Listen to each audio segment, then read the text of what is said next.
যাওয়ার আগে আমাকে একটা কিস করে যাও। আমি তোমার কোনো কথাই শুনতে চাই না, তুমি এখন আমাকে কিস করবে। তোমাকে বাসায় গেলে কিস করব। এই তুমি আমার কেবিনে আসতে অনুমতি নিয়ে আসলে না কেন? তোমরা যারা আমার ভয়েসকে ভালোবাসো তারা এই মুহূর্তে আমাদের চ্যানেলটি অবশ্যই সাবস্ক্রাইব করে রাখবে। আর হ্যাঁ, ভিডিওটি সম্পূর্ণ শুনবেন। মজা করা বাদ দিয়ে বলো কেন ডেকেছো? হাতে অনেক কাজ আছে। এই ফাইলটা একটু ঠিক করে দাও। আচ্ছা, তুমি কি এখনো ছোট? খালি মোবাইলে এত কার্টুন দেখো কেন? ফাইলটা তুমি করতে পারো। আগে তো ঠিক মতো কাজ করতে, এখন করো না কেন? আমার কাজ করতে ভালো লাগে না, শুধু কার্টুন দেখতে ভালো লাগে। আগে করেছি, তখন তো বিয়ে হয়নি, এখন বিয়ে হয়েছে, তাই আমার কাজ সব তুমি করবে। তাহলে অফিসে আসো কেন? বাসায় বসে বসে কার্টুন দেখতে পারো না? আমি বাসায় বসে কার্টুন দেখবো আর তুমি অফিসে বসে মেয়েদের সাথে আড্ডা দিবে, সেটা কি আমি জানি না? এসব তোমার ভুল ধারণা। আমি কখনো মেয়েদের সাথে আড্ডা দেই না। কাজ করে শেষ করতে পারি না, মেয়েদের সাথে আবার আড্ডা দিব? তোমাদের মতো ছেলেদের আমার ভালো করে চেনা আছে। এখন কথা না বলে আমার ফাইলটা ঠিক করে দাও। ঠিক আছে, দিচ্ছি। একটু রাগ নিয়ে কথাটা বললাম, আর প্রেমা মুচকি মুচকি হাসছে। আমি প্রেমার সামনে বসে ফাইলটা ঠিক করতে লাগলাম। 10 মিনিটের মধ্যে কাজ শেষ হয়ে গেল। এই নাও তোমার ফাইল। আমি আমার কেবিনে যাচ্ছি। যাওয়ার আগে আমাকে একটা কিস করে যাও। প্রেমা, এটা অফিস। তোমাকে বাসায় গেলে কিস করব। আমার হাতে অনেক কাজ জমে আছে। আমি তোমার কোনো কথাই শুনতে চাই না, তুমি এখন আমাকে কিস করবে। তোমার সাথে পারা যাবে না। কে বলেছে তোমাকে বিয়ে করতে? আমার জীবনটা তুমি তেনাফেনা করে দিচ্ছ। কি? আমি তোমার জীবনটা তেনা তেনা করে দিচ্ছি? লাগবে না তোমার কিস, তুমি গিয়ে তোমার কাজ করো। বাব্বা, আমার জানোটা দেখে আবার অভিমান করতে পারে। আমি তোমার কে যে আমি তোমার সাথে অভিমান করব? তুমি তো আমার সব। তোমাকে ছাড়া এই রাসেল পুরো অসহায়। চেয়ার থেকে উঠে গিয়ে প্রেমাকে পিছন থেকে জড়িয়ে ধরে কথাটা বললাম। তখন প্রেমা বলল, যদি তাই হতাম তাহলে আমার সব আবদার পূরণ করতে। আমি বুঝেছি তুমি এখন আমাকে আগের মতো ভালোবাসো না। আমি তোমাকে অনেক ভালোবাসি, আর ভালোবাসি বলে তো তোমার সব আবদার পূরণ করি। তাহলে এখন আমাকে কিস করো। দাঁড়াও, দরজাটা বন্ধ করে দিয়ে আসি। বলে কেবিনের দরজা বন্ধ করে প্রেমাকে জড়িয়ে ধরে তার ঠোঁটের সাথে আমার ঠোঁট লাগিয়ে দিলাম। 5 মিনিট কিস করার পর ছেড়ে দিলাম। তখন আমি বললাম, এবার খুশি হয়েছো? খুশি মানে? অনেক খুশি হয়েছি। ঠিক আছে, তুমি বসে বসে কার্টুন দেখো, আমি হাতের কাজগুলো শেষ করে আসি। ঠিক আছে, যাও। আমি আর কোনো কথা না বলে নিজের কেবিনে চলে আসলাম। এতক্ষণে তো বকবক করেই গেছি, এখনো তো আমার পরিচয় দেওয়া হলো না। আমি রাসেল, বর্তমানে শ্বশুরের অফিসে কাজ করি।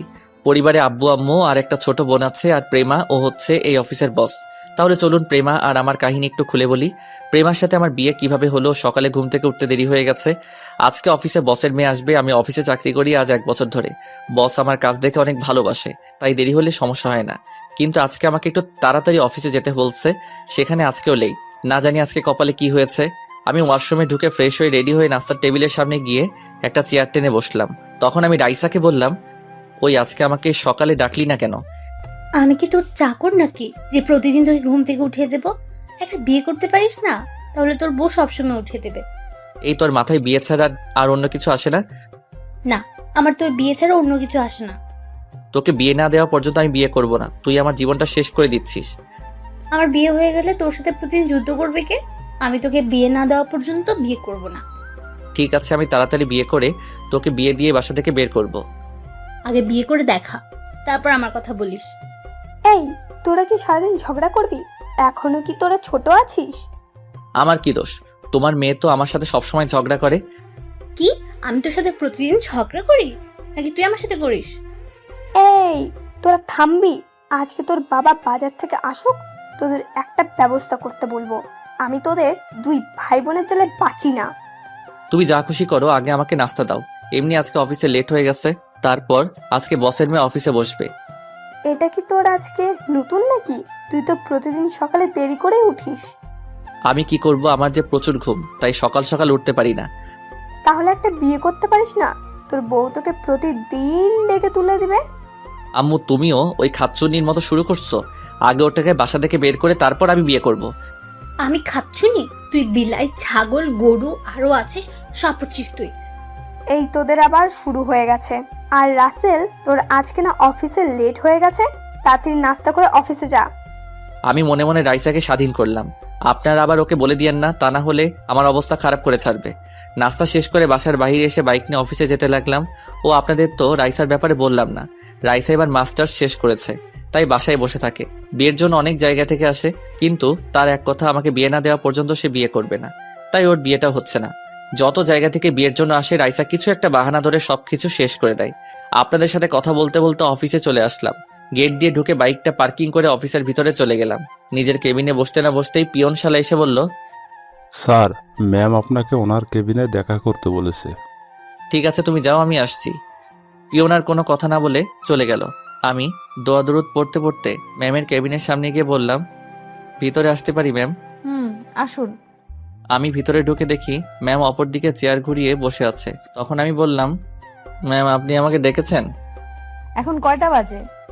ম্যাম 10টা বাজে। আপনার অফিস কয়টায়? জি ম্যাম, সকাল 9টায়। তো অফিসে আসতে এত লেট কেন? প্রায় 1 ঘন্টা লেট। আপনাকে কি চেহারা দেখে বেতন দেওয়া হবে? আসলে ম্যাম ঘুম থেকে উঠতে দেরি হয়ে গেছে। আজকে সকালে আমাকে কেউ ঘুম থেকে ডেকে তুলে নাই, তাই লেট হয়ে গেছে। আপনি যে এরকম লেট করে অফিসে আসেন, আব্বু আপনাকে কিছু বলে না? উনি আমাকে কিছু বলে না, কারণ আমার কাজ শেষ করেই আমি বাসায় যাই। আর উনি আমার কাজ দেখে অনেক খুশি হয় এবং আমাকে অনেক ভালোবাসেন। তখন তো আব্বু অফিসে ছিল, তাই আপনাকে কিছু বলে নাই। এখন থেকে আমি অফিস দেখাশোনা করব। আজকের পর থেকে যদি কোনো দিন আপনার অফিসে আসতে লেট হয়, তাহলে আপনার বেতন থেকে টাকা কেটে নেওয়া হবে। ঠিক আছে ম্যাম, আজকের পর থেকে আর দেরি হবে না। আগামীকাল থেকে ঠিক টাইমে আসবো। ঠিক আছে, আপনি এখন আসতে পারেন। Okay ma'am. আমি আর কোনো কথা না বলে ম্যামের রুম থেকে বেরিয়ে আসলাম। আসার সময় ম্যামের 14 গোষ্ঠী উদ্ধার করলাম। আবার মনে মনে বললাম, ম্যাম তো ঠিকই বলেছে, এভাবে লেট করে অফিসে আসলে কোনো অফিসে আমাকে চাকরি দিবে না। না, কালকে থেকে ঠিক টাইমে আসতে হবে। আর কিছু না ভেবে নিজের কাজগুলো করতে লাগলাম। হঠাৎ রাফি আসলো আমার কেবিনে। রাফি হচ্ছে আমার কলেজ ফ্রেন্ড, দুজনেই এই অফিসে চাকরি করি। তখন রাফি বলল, কিরে, ম্যামের কেবিনে এতক্ষণ কি করছিস? কি আর করবো, ম্যাম আমাকে কিছুক্ষণ হেদায়েত করলো। ঠিকই করেছে। তুই ঠিক টাইমে অফিসে আসিস না কেন? আগে তো ম্যামের আব্বু ছিল, এখন তার মেয়ে অফিস দেখাশোনা করবে। আগের মতো দেরি করে আসা যাবে না।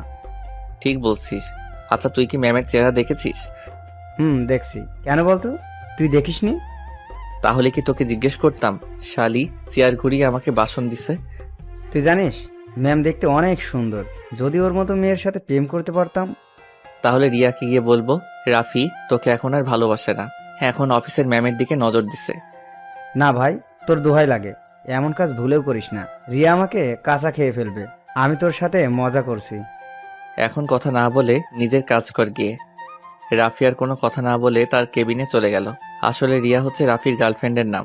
রাফি আর রিয়া দুজন দুজনকে কলেজ লাইফ থেকে ভালোবাসে। রিয়া রাফিকে সবসময় চোখে চোখে রাখে, তাই রাফি রিয়ার কথা শুনে ভয় পায়। কলেজ লাইফে আমিও অনেক মেয়ের প্রপোজ পেয়েছি, কিন্তু মনের মতো কাউকে পাইনি, তাই কোনো মেয়ের সাথে আজ পর্যন্ত প্রেম করি নাই। কিন্তু কলেজের একটা মেয়ে আমাকে অনেকবার প্রপোজ করছে, কিন্তু আমি রাজি হইনি, কারণ মেয়েটা ছিল বড়লোক বাবার মেয়ে। তার নাম ছিল প্রেমা। তখন আমার বাবা একটা অফিসে চাকরি করত। তার বাবা আমার সাথে কখনো রাজি হবে না বিয়ে দিতে, তাই সবসময় তাকে এড়িয়ে চলছি। তো যাই হোক, আপনাদের সাথে কথা বলতে বলতে দুপুরে লাঞ্চ টাইমে হয়ে গেছে। আমি হাতের কাজ রেখে রাফিকে নিয়ে ক্যান্টিনে চলে গেলাম। দুজনে খাবার খেয়ে কেবিনে চলে আসলাম। তখন পিয়ন আমার কেবিনে আসলো। স্যার, ম্যাম আপনার ওনার কেবিনে যেতে বলেছে। কেন যেতে বলছে আপনি কি জানেন? না স্যার, শুধু বলেছে আপনাকে গিয়ে বলতে। ঠিক আছে আপনি যান। পিয়ন আমার কেবিন থেকে বেরিয়ে গেল। আমি বসা থেকে উঠে ম্যামের কেবিনের সামনে গিয়ে বললাম, ম্যাম ভিতরে আসতে পারি? আসুন। আমি ভিতরে ঢুকে দেখি ম্যাম আবার চেয়ার ঘুরিয়ে বসে আছে। তখন আমি বললাম, ম্যাম আমাকে আপনি ডেকেছেন? ঠিক আছে। আপনি দুপুরে লাঞ্চ করেছেন? জি ম্যাম। খাবার খেয়ে নিজের কেবিনে বসতে বসতেই পিয়ন এসে বলল, আপনি আমাকে ডেকেছেন? ও ঠিক আছে, আপনি এখন আসতে পারেন। এটা বলার জন্যই ডেকে পাঠিয়েছিলাম। ও আচ্ছা, তাহলে আমি আসি। হুম। আমি আর কোনো কথা না বলে ম্যামের কেবিন থেকে বেরিয়ে নিজের কেবিনে চলে আসলাম। শালি আমাকে কথা বলার জন্য ডেকে পাঠিয়েছে, আমার খাবারগুলো হজম হতে দিল না। আচ্ছা আমি একটা জিনিস ভেবে পাচ্ছি না, ম্যাম আমাকে ওনার চেহারা দেখায় না কেন? ম্যাম কি লজ্জা পায়?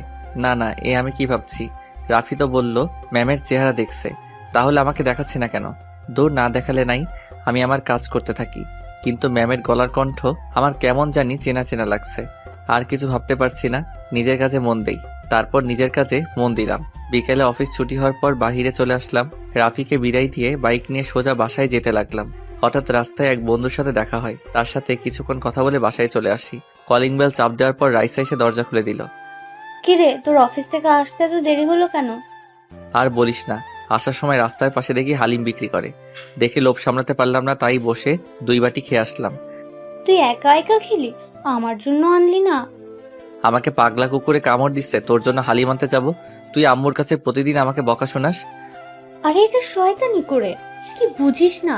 আমি চলে গেলে তোর সাথে কেউ দুষ্টুমি করবে না। কথাটা রাইসা মন খারাপ করে বলছে।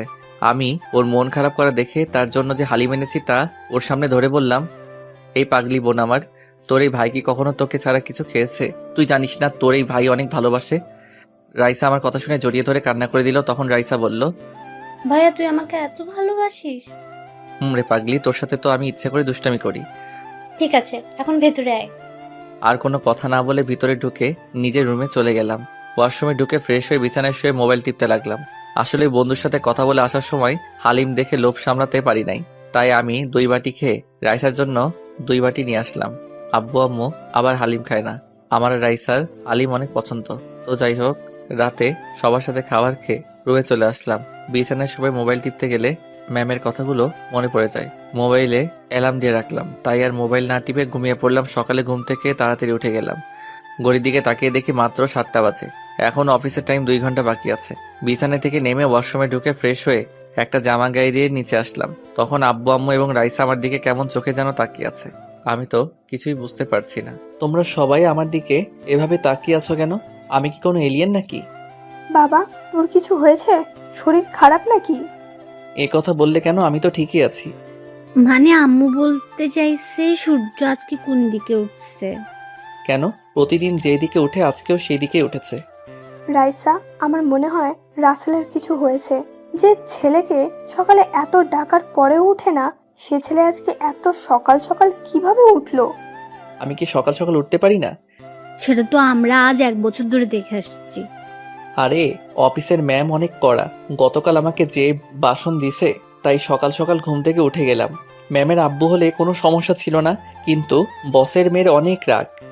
এবার ঠিক হয়েছে, এখন থেকে দেরি করে অফিসে গেলে তোর ম্যামের ঝাড়ি খেতে হবে। ঠিকই বলছিস। আম্মু নাস্তা কি হয়েছে? এখনো হয়নি, তোরা বসে গল্প কর, আধা ঘন্টার মধ্যে হয়ে যাবে। ঠিক আছে বলে আমি সোফায় গিয়ে বসলাম। তখন রাইসা আমার পাশে বসে বলল, ভাইয়া তোর ম্যাম দেখতে কেমন রে? আমি এখনো ম্যামের চেহারা দেখি নাই। যে সময় আমাকে কেবিনে ডাকবে তখন ম্যাম চেয়ার ঘুরিয়ে আমার সাথে কথা বলে। এভাবে কথা বলে কেন? বাকিদের সাথে কি এভাবে কথা বলে? না, শুধু আমার সাথে এভাবে কথা বলে। তাহলে আমার মনে হয় এখানে কোনো কারণ আছে। অফিসে সবার সাথে সামনাসামনি কথা বলে, তোর সাথে চেয়ার ঘুরিয়ে কথা বলে কেন? সেটা আমি বলতে পারবো না, দেখি সামনে কি হয়। মাত্র তো প্রথম দিন এমন করছে, কোনো একদিন তো অবশ্যই দেখতে পাবো। তারপর আমি আর রাইসা আরো কিছুক্ষণ কথা বললাম। কিছুক্ষণ পর আম্মু টেবিলে নাস্তা নিয়ে আসলো। সবার সাথে নাস্তা করে রুমে এসে রেডি হয়ে বাসা থেকে বেরিয়ে বাইক নিয়ে অফিসে চলে আসলাম। বাইক পার্কিং করে অফিসের ভিতরে ঢুকে নিজের কেবিনে চলে আসলাম। আজকে 20 মিনিট আগে অফিসে চলে আসলাম। আমি বসে বসে মোবাইল টিপতে লাগলাম। অফিসের সবাই আস্তে আস্তে আসা শুরু করলো। কিছুক্ষণ পর রাফি অফিসের ভিতরে ঢুকে আমাকে দেখে কেবিনে আসলো। তখন রাফি বলল, কিরে, তুই কি রাসেল নাকি অন্য কেউ? আমি রাসেল না, রাসেলের ফটোকপি। আমার তো মনে হয় আজ 1 বছর পর তুই অফিসে আগে এসেছিস। কি করব বলো, শালার ঘুমের কারণে ঠিক টাইমে আসতে পারি না। ঠিক আছে, চল দুজনে কফি খেয়ে আসি, কফি খেয়ে এসে কাজ করব। ঠিক আছে চলো। আমি আর রাফি কেবিন থেকে বেরিয়ে ক্যান্টিনে চলে গেলাম। দুজনে 2টা কফি খেয়ে অফিসে চলে আসলাম। রাফি ওর কেবিনে চলে গেল, আমি আমার কেবিনে বসে কাজ করতে লাগলাম। কাজ করতে করতে দুপুরে লাঞ্চের টাইম হয়ে গেছে, কিন্তু অবাক করার বিষয় হলো আজকে ম্যাম আমাকে তার কেবিনে ডাকে নাই। মনে হয় টাইম মতো আসার কারণে ডাকে নাই। আর ডাকে নাই ভালোই করছে, তা না হলে আমাকে কিছুক্ষণ ভাষণ দিত। এই যা শালির কথা বলতে না বলতেই পিয়ন এসে বলল, স্যার, ম্যাম আপনাকে ওনার কেবিনে ডাকছে। এখন তো দুপুরের লাঞ্চের টাইম, আমি এখন খাবার খেতে যাব। আমাকে বলে লাভ নেই, ম্যামের কাছে গিয়ে বলেন আপনাকে তাড়াতাড়ি যেতে বলেছে। এই কথা বলে পিয়ন কেবিন থেকে বেরিয়ে গেল। এখন লাঞ্চের টাইমে কেন ডাকলো? আবার অনেক খিদেও লাগছে, মনে কয় শালির মাথা ফাটিয়ে দেই। আমি কেবিন থেকে বেরিয়ে ম্যামের কেবিনের সামনে গিয়ে বললাম, ম্যাম ভিতরে আসতে পারি? আসুন। আমি ভিতরে গিয়ে দেখি ম্যাম আগের মতো চেয়ার ঘুরিয়ে বসে আছে। ম্যাম আমাকে কেন ডেকেছেন? এখন তো দুপুরের লাঞ্চ টাইম। আপনি আজকে আমার সাথে লাঞ্চ করবেন, তাই কেবিনে আসতে বললাম। আপনি আমার সাথে কিভাবে খাবার খাবেন? আপনি তো আপনার চেহারা এখনো পর্যন্ত আমাকে দেখান নাই। আমার চেহারা দেখলে আপনি চেয়ার থেকে উঠে যাবেন, কারণ আপনি আমাকে ভালো করে চেনেন। আমি আপনাকে চিনি মানে? কে আপনি? মনে করে দেখেন তো, কলেজে আপনাকে প্রতিদিন একটা মেয়ে প্রপোজ করতো, কিন্তু আপনি রাজি হতেন না। আপনি প্রেমার কথা বলছেন, কিন্তু আপনি ওকে চিনেন কিভাবে? আপনি সেটা পরে জানতে পারবেন। এখন বলেন, প্রেমার প্রপোজে রাজি হতেন না কেন? সে কি দেখতে খারাপ? আসলে ম্যাম, প্রেমা মেয়েটাকে আমারও অনেক পছন্দ, কিন্তু সে ছিল বড়লোক বাবার একমাত্র মেয়ে। আমার বাবা ছিল সাধারণ একটা অফিসের কর্মচারী। প্রেমার বাবা কখনো আমাদের সম্পর্ক মেনে নিবে না, তাই প্রেমা যতবার প্রপোজ করত আমি তাকে ফিরিয়ে দিতাম। তোমার বাবা অফিসে কর্মচারী তো কি হয়েছে? উনি কি মানুষ না? টাকা পয়সা দিয়ে কখনো ভালোবাসা হয় না, দুজনের দুই মনের মিল থাকলে ভালোবাসা হয়। সেটা ঠিক আছে, কিন্তু প্রেমার বাবা কখনো মানবে না। সত্যি করে বলুন তো, আপনি কি এখনো প্রেমাকে ভালোবাসেন? যদি সে আপনার কাছে ফিরে আসে, তখন তাকে আপন করে নেবেন? সে যদি আপনাকে বিয়ে করতে চায়, আপনি তাকে বিয়ে করবেন? আমি এখনো তাকে ভালোবাসি, কিন্তু সে এখন কোথায় থেকে ফিরে আসবে? তাকে তো পড়ালেখা ছাড়ার পর আর দেখতেই পাইনি। সে আপনার আশেপাশেই আছে, আপনি বলুন তাকে আপন করবেন। বিয়ে করতে রাজি আছি, যদি তার বাবা মা এবং আমার বাবা মা রাজি থাকে। প্রেমার বাবা মা সবাই রাজি আছে, এখন আপনি রাজি কিনা সেটা বলুন। আপনি জানলেন কিভাবে যে প্রেমা রাজি আছে? আপনি কে? হঠাৎ ম্যাম চেয়ার ঘুরিয়ে আমার দিকে তাকিয়ে মুচকি মুচকি হাসছে। আমি তো ম্যামকে দেখে অবাক হয়ে গেলাম। এ আর কেউ নয়, প্রেমা। তখন প্রেমা আমাকে বলল, কি ব্যাপার, শখ খেলো নাকি মিস্টার রাসেল? প্রেমা তুমি এখানে? তার মানে এটা তোমাদের অফিস?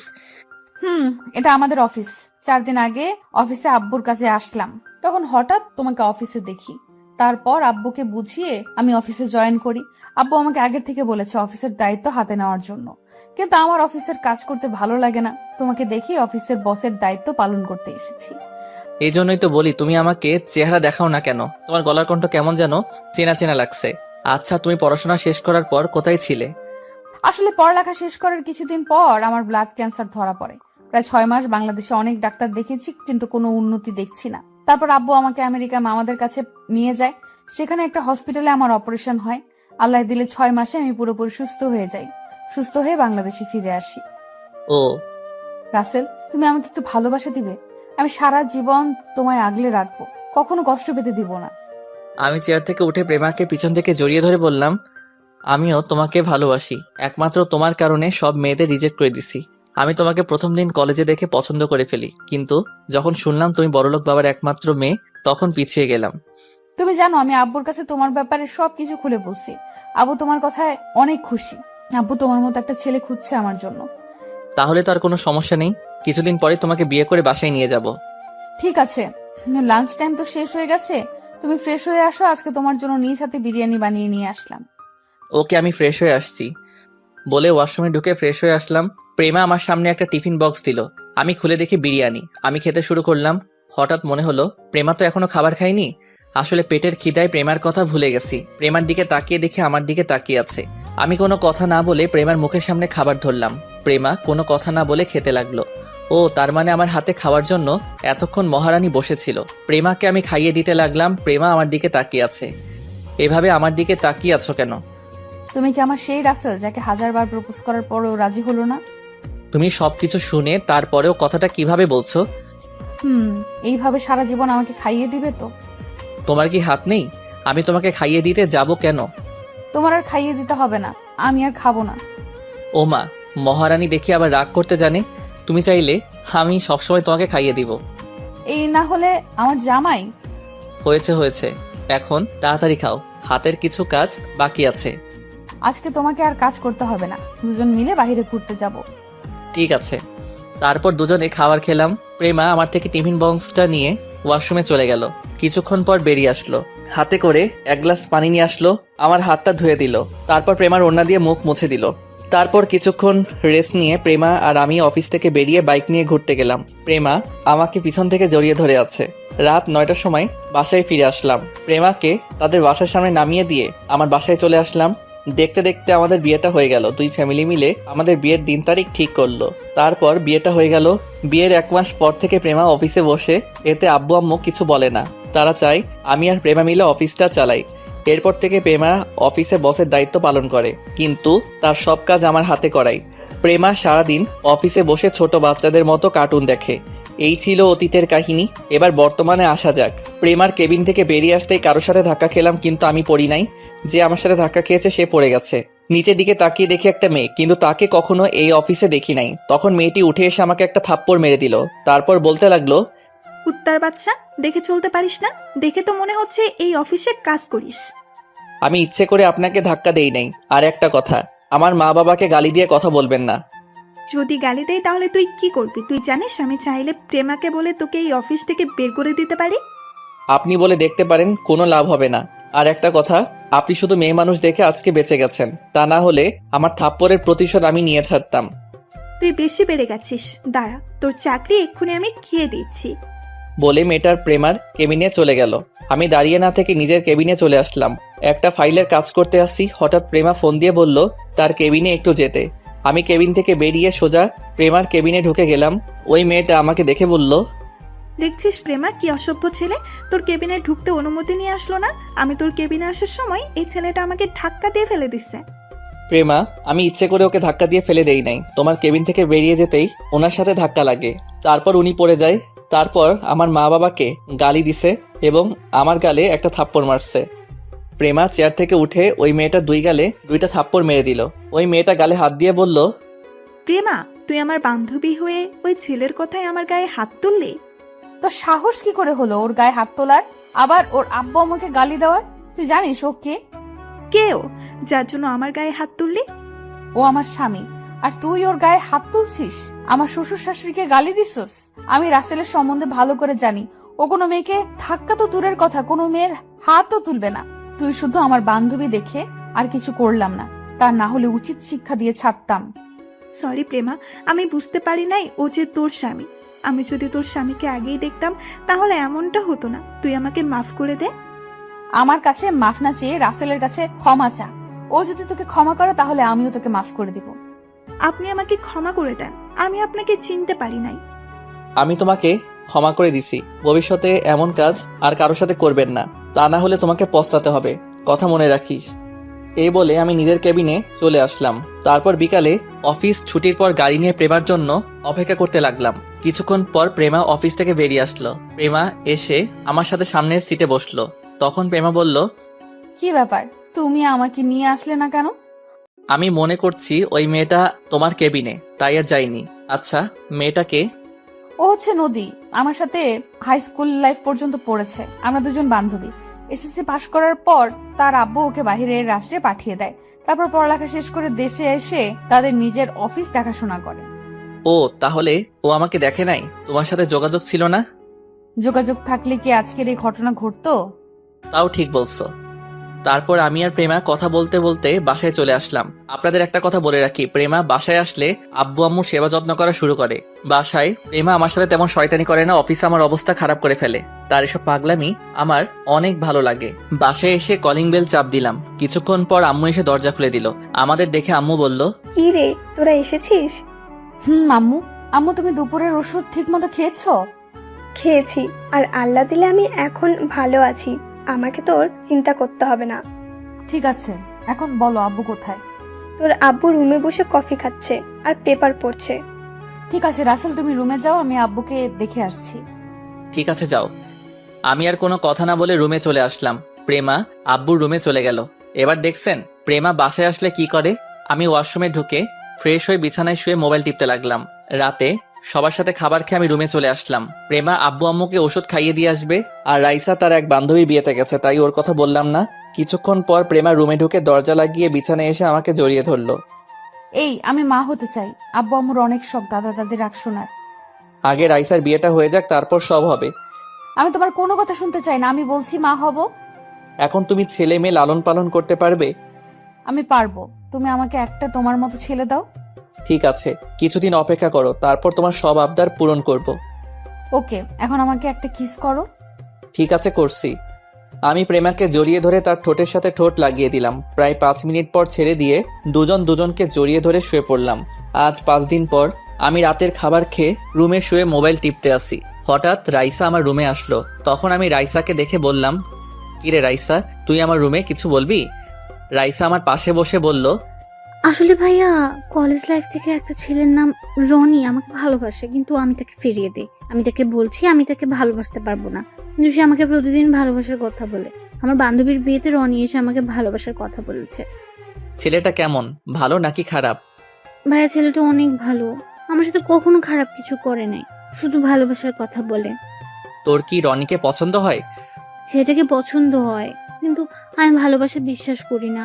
আমি ওকে বলেছি আমার বাসায় বিয়ের প্রস্তাব নিয়ে আসতে। তখন সে কি বলেছে? রনি বলেছে তার আব্বু আম্মুকে রাজি করিয়ে কালকে আমাদের বাসায় আসবে। রনি বর্তমানে কি করে? রনি এখন তাদের অফিস দেখাশোনা করে। ঠিক আছে, কালকে তাহলে আসুক, আমি সব ব্যবস্থা করছি। ঠিক আছে ভাইয়া, আব্বু আম্মুর কাছে বলতে লজ্জা লাগে, তাই তোর কাছে বলেছি। সমস্যা নেই, আমি সব দেখছি, তুই রুমে যা। রাইসা আর কোনো কথা না বলে রুম থেকে বেরিয়ে গেল। আমি শুয়ে শুয়ে মোবাইল টিপতে লাগলাম।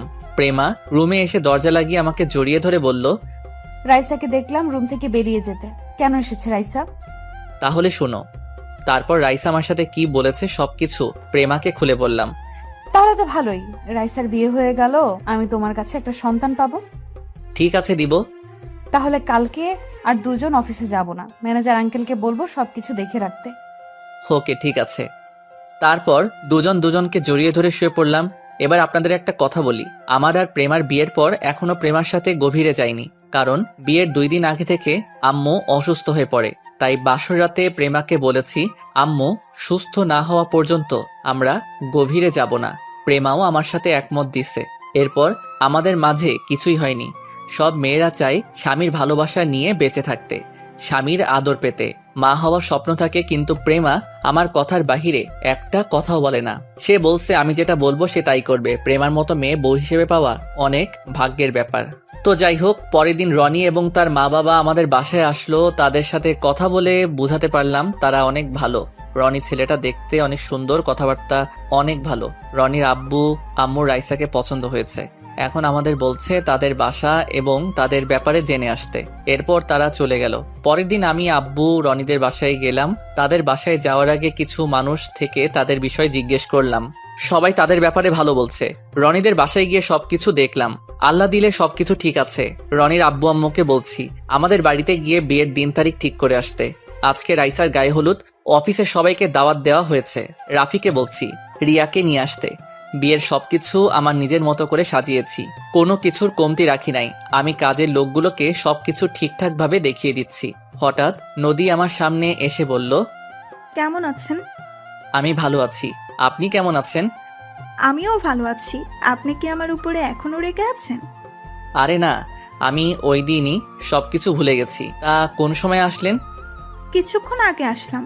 আমি আসতে চাইনি, কিন্তু প্রেমা জোড়াজুড়িতেই আসতে হলো। ঠিক আছে, আপনি প্রেমার কাছে যান, আমি এদিকে কাজের লোকগুলোকে ঠিকঠাক মতো দেখিয়ে দিচ্ছি। আচ্ছা ঠিক আছে। নদী আর কোনো কথা না বলে প্রেমার কাছে চলে গেল। আমি এদিকে সবকিছু কাজের লোকগুলোকে দেখিয়ে দিতে লাগলাম। রাতে সবাই রাইসাকে হলুদ লাগাতে লাগলো। এক এক করে সবাই হলুদ লাগাতে আসে। হঠাৎ প্রেমা আমার সামনে আসলো। আজকে প্রেমা একটা হলুদ রঙের শাড়ি পরছে, তাকে দেখতে অনেক সুন্দর লাগছে। প্রেমা আমার সামনে এসে বলল, কি ব্যাপার, তুমি এখানে দাঁড়িয়ে আছো কেন? চলো দুজনে একসাথে রাইসাকে হলুদ লাগাবো। দেখো না, সব স্বামী স্ত্রী একসাথে মিলে হলুদ লাগাচ্ছে। ঠিক আছে চলো। আমি আর প্রেমা রাইসার 2 পাশে বসলাম। প্রথমে আমি রাইসার মুখে হলুদ লাগালাম, এরপর প্রেমা লাগালো। হঠাৎ প্রেমা আমার মুখেও লাগিয়ে দিল। এটা দেখে সব মেহমান হাসতে লাগলো। আবার অনেকে দাঁড়িয়ে দাঁড়িয়ে বলছে এদের দুজনকে জামাই বউয়ে অনেক মানিয়েছে। আমি কিছুক্ষণ প্রেমার সাথে দুষ্টুমি করে বাসার ছাদে চলে আসলাম। প্রেমা আর নদী মিলে রাইসার হাতে মেহেদি লাগাচ্ছে। হঠাৎ দেখি রাফি আর রিয়া ছাদের উপরে আসলো। তখন রাফি বলল, কিরে, ছাদের উপরে দাঁড়িয়ে কি করছিস? না, এমনি ভালো লাগছে না। কেন, হঠাৎ তোর আবার কি হলো? আরে তুমি বুঝো না, আজকে রাত্রের পরে তো তার বোনটা স্বামীর বাসায় চলে যাবে, তাই ভালো লাগছে না। ও এ কথা, এখানে তো কিছুই করার নেই। মেয়ে হয়ে যখন জন্মগ্রহণ করেছে, বিয়ের পর তো স্বামীর বাড়িতে যেতে হবে।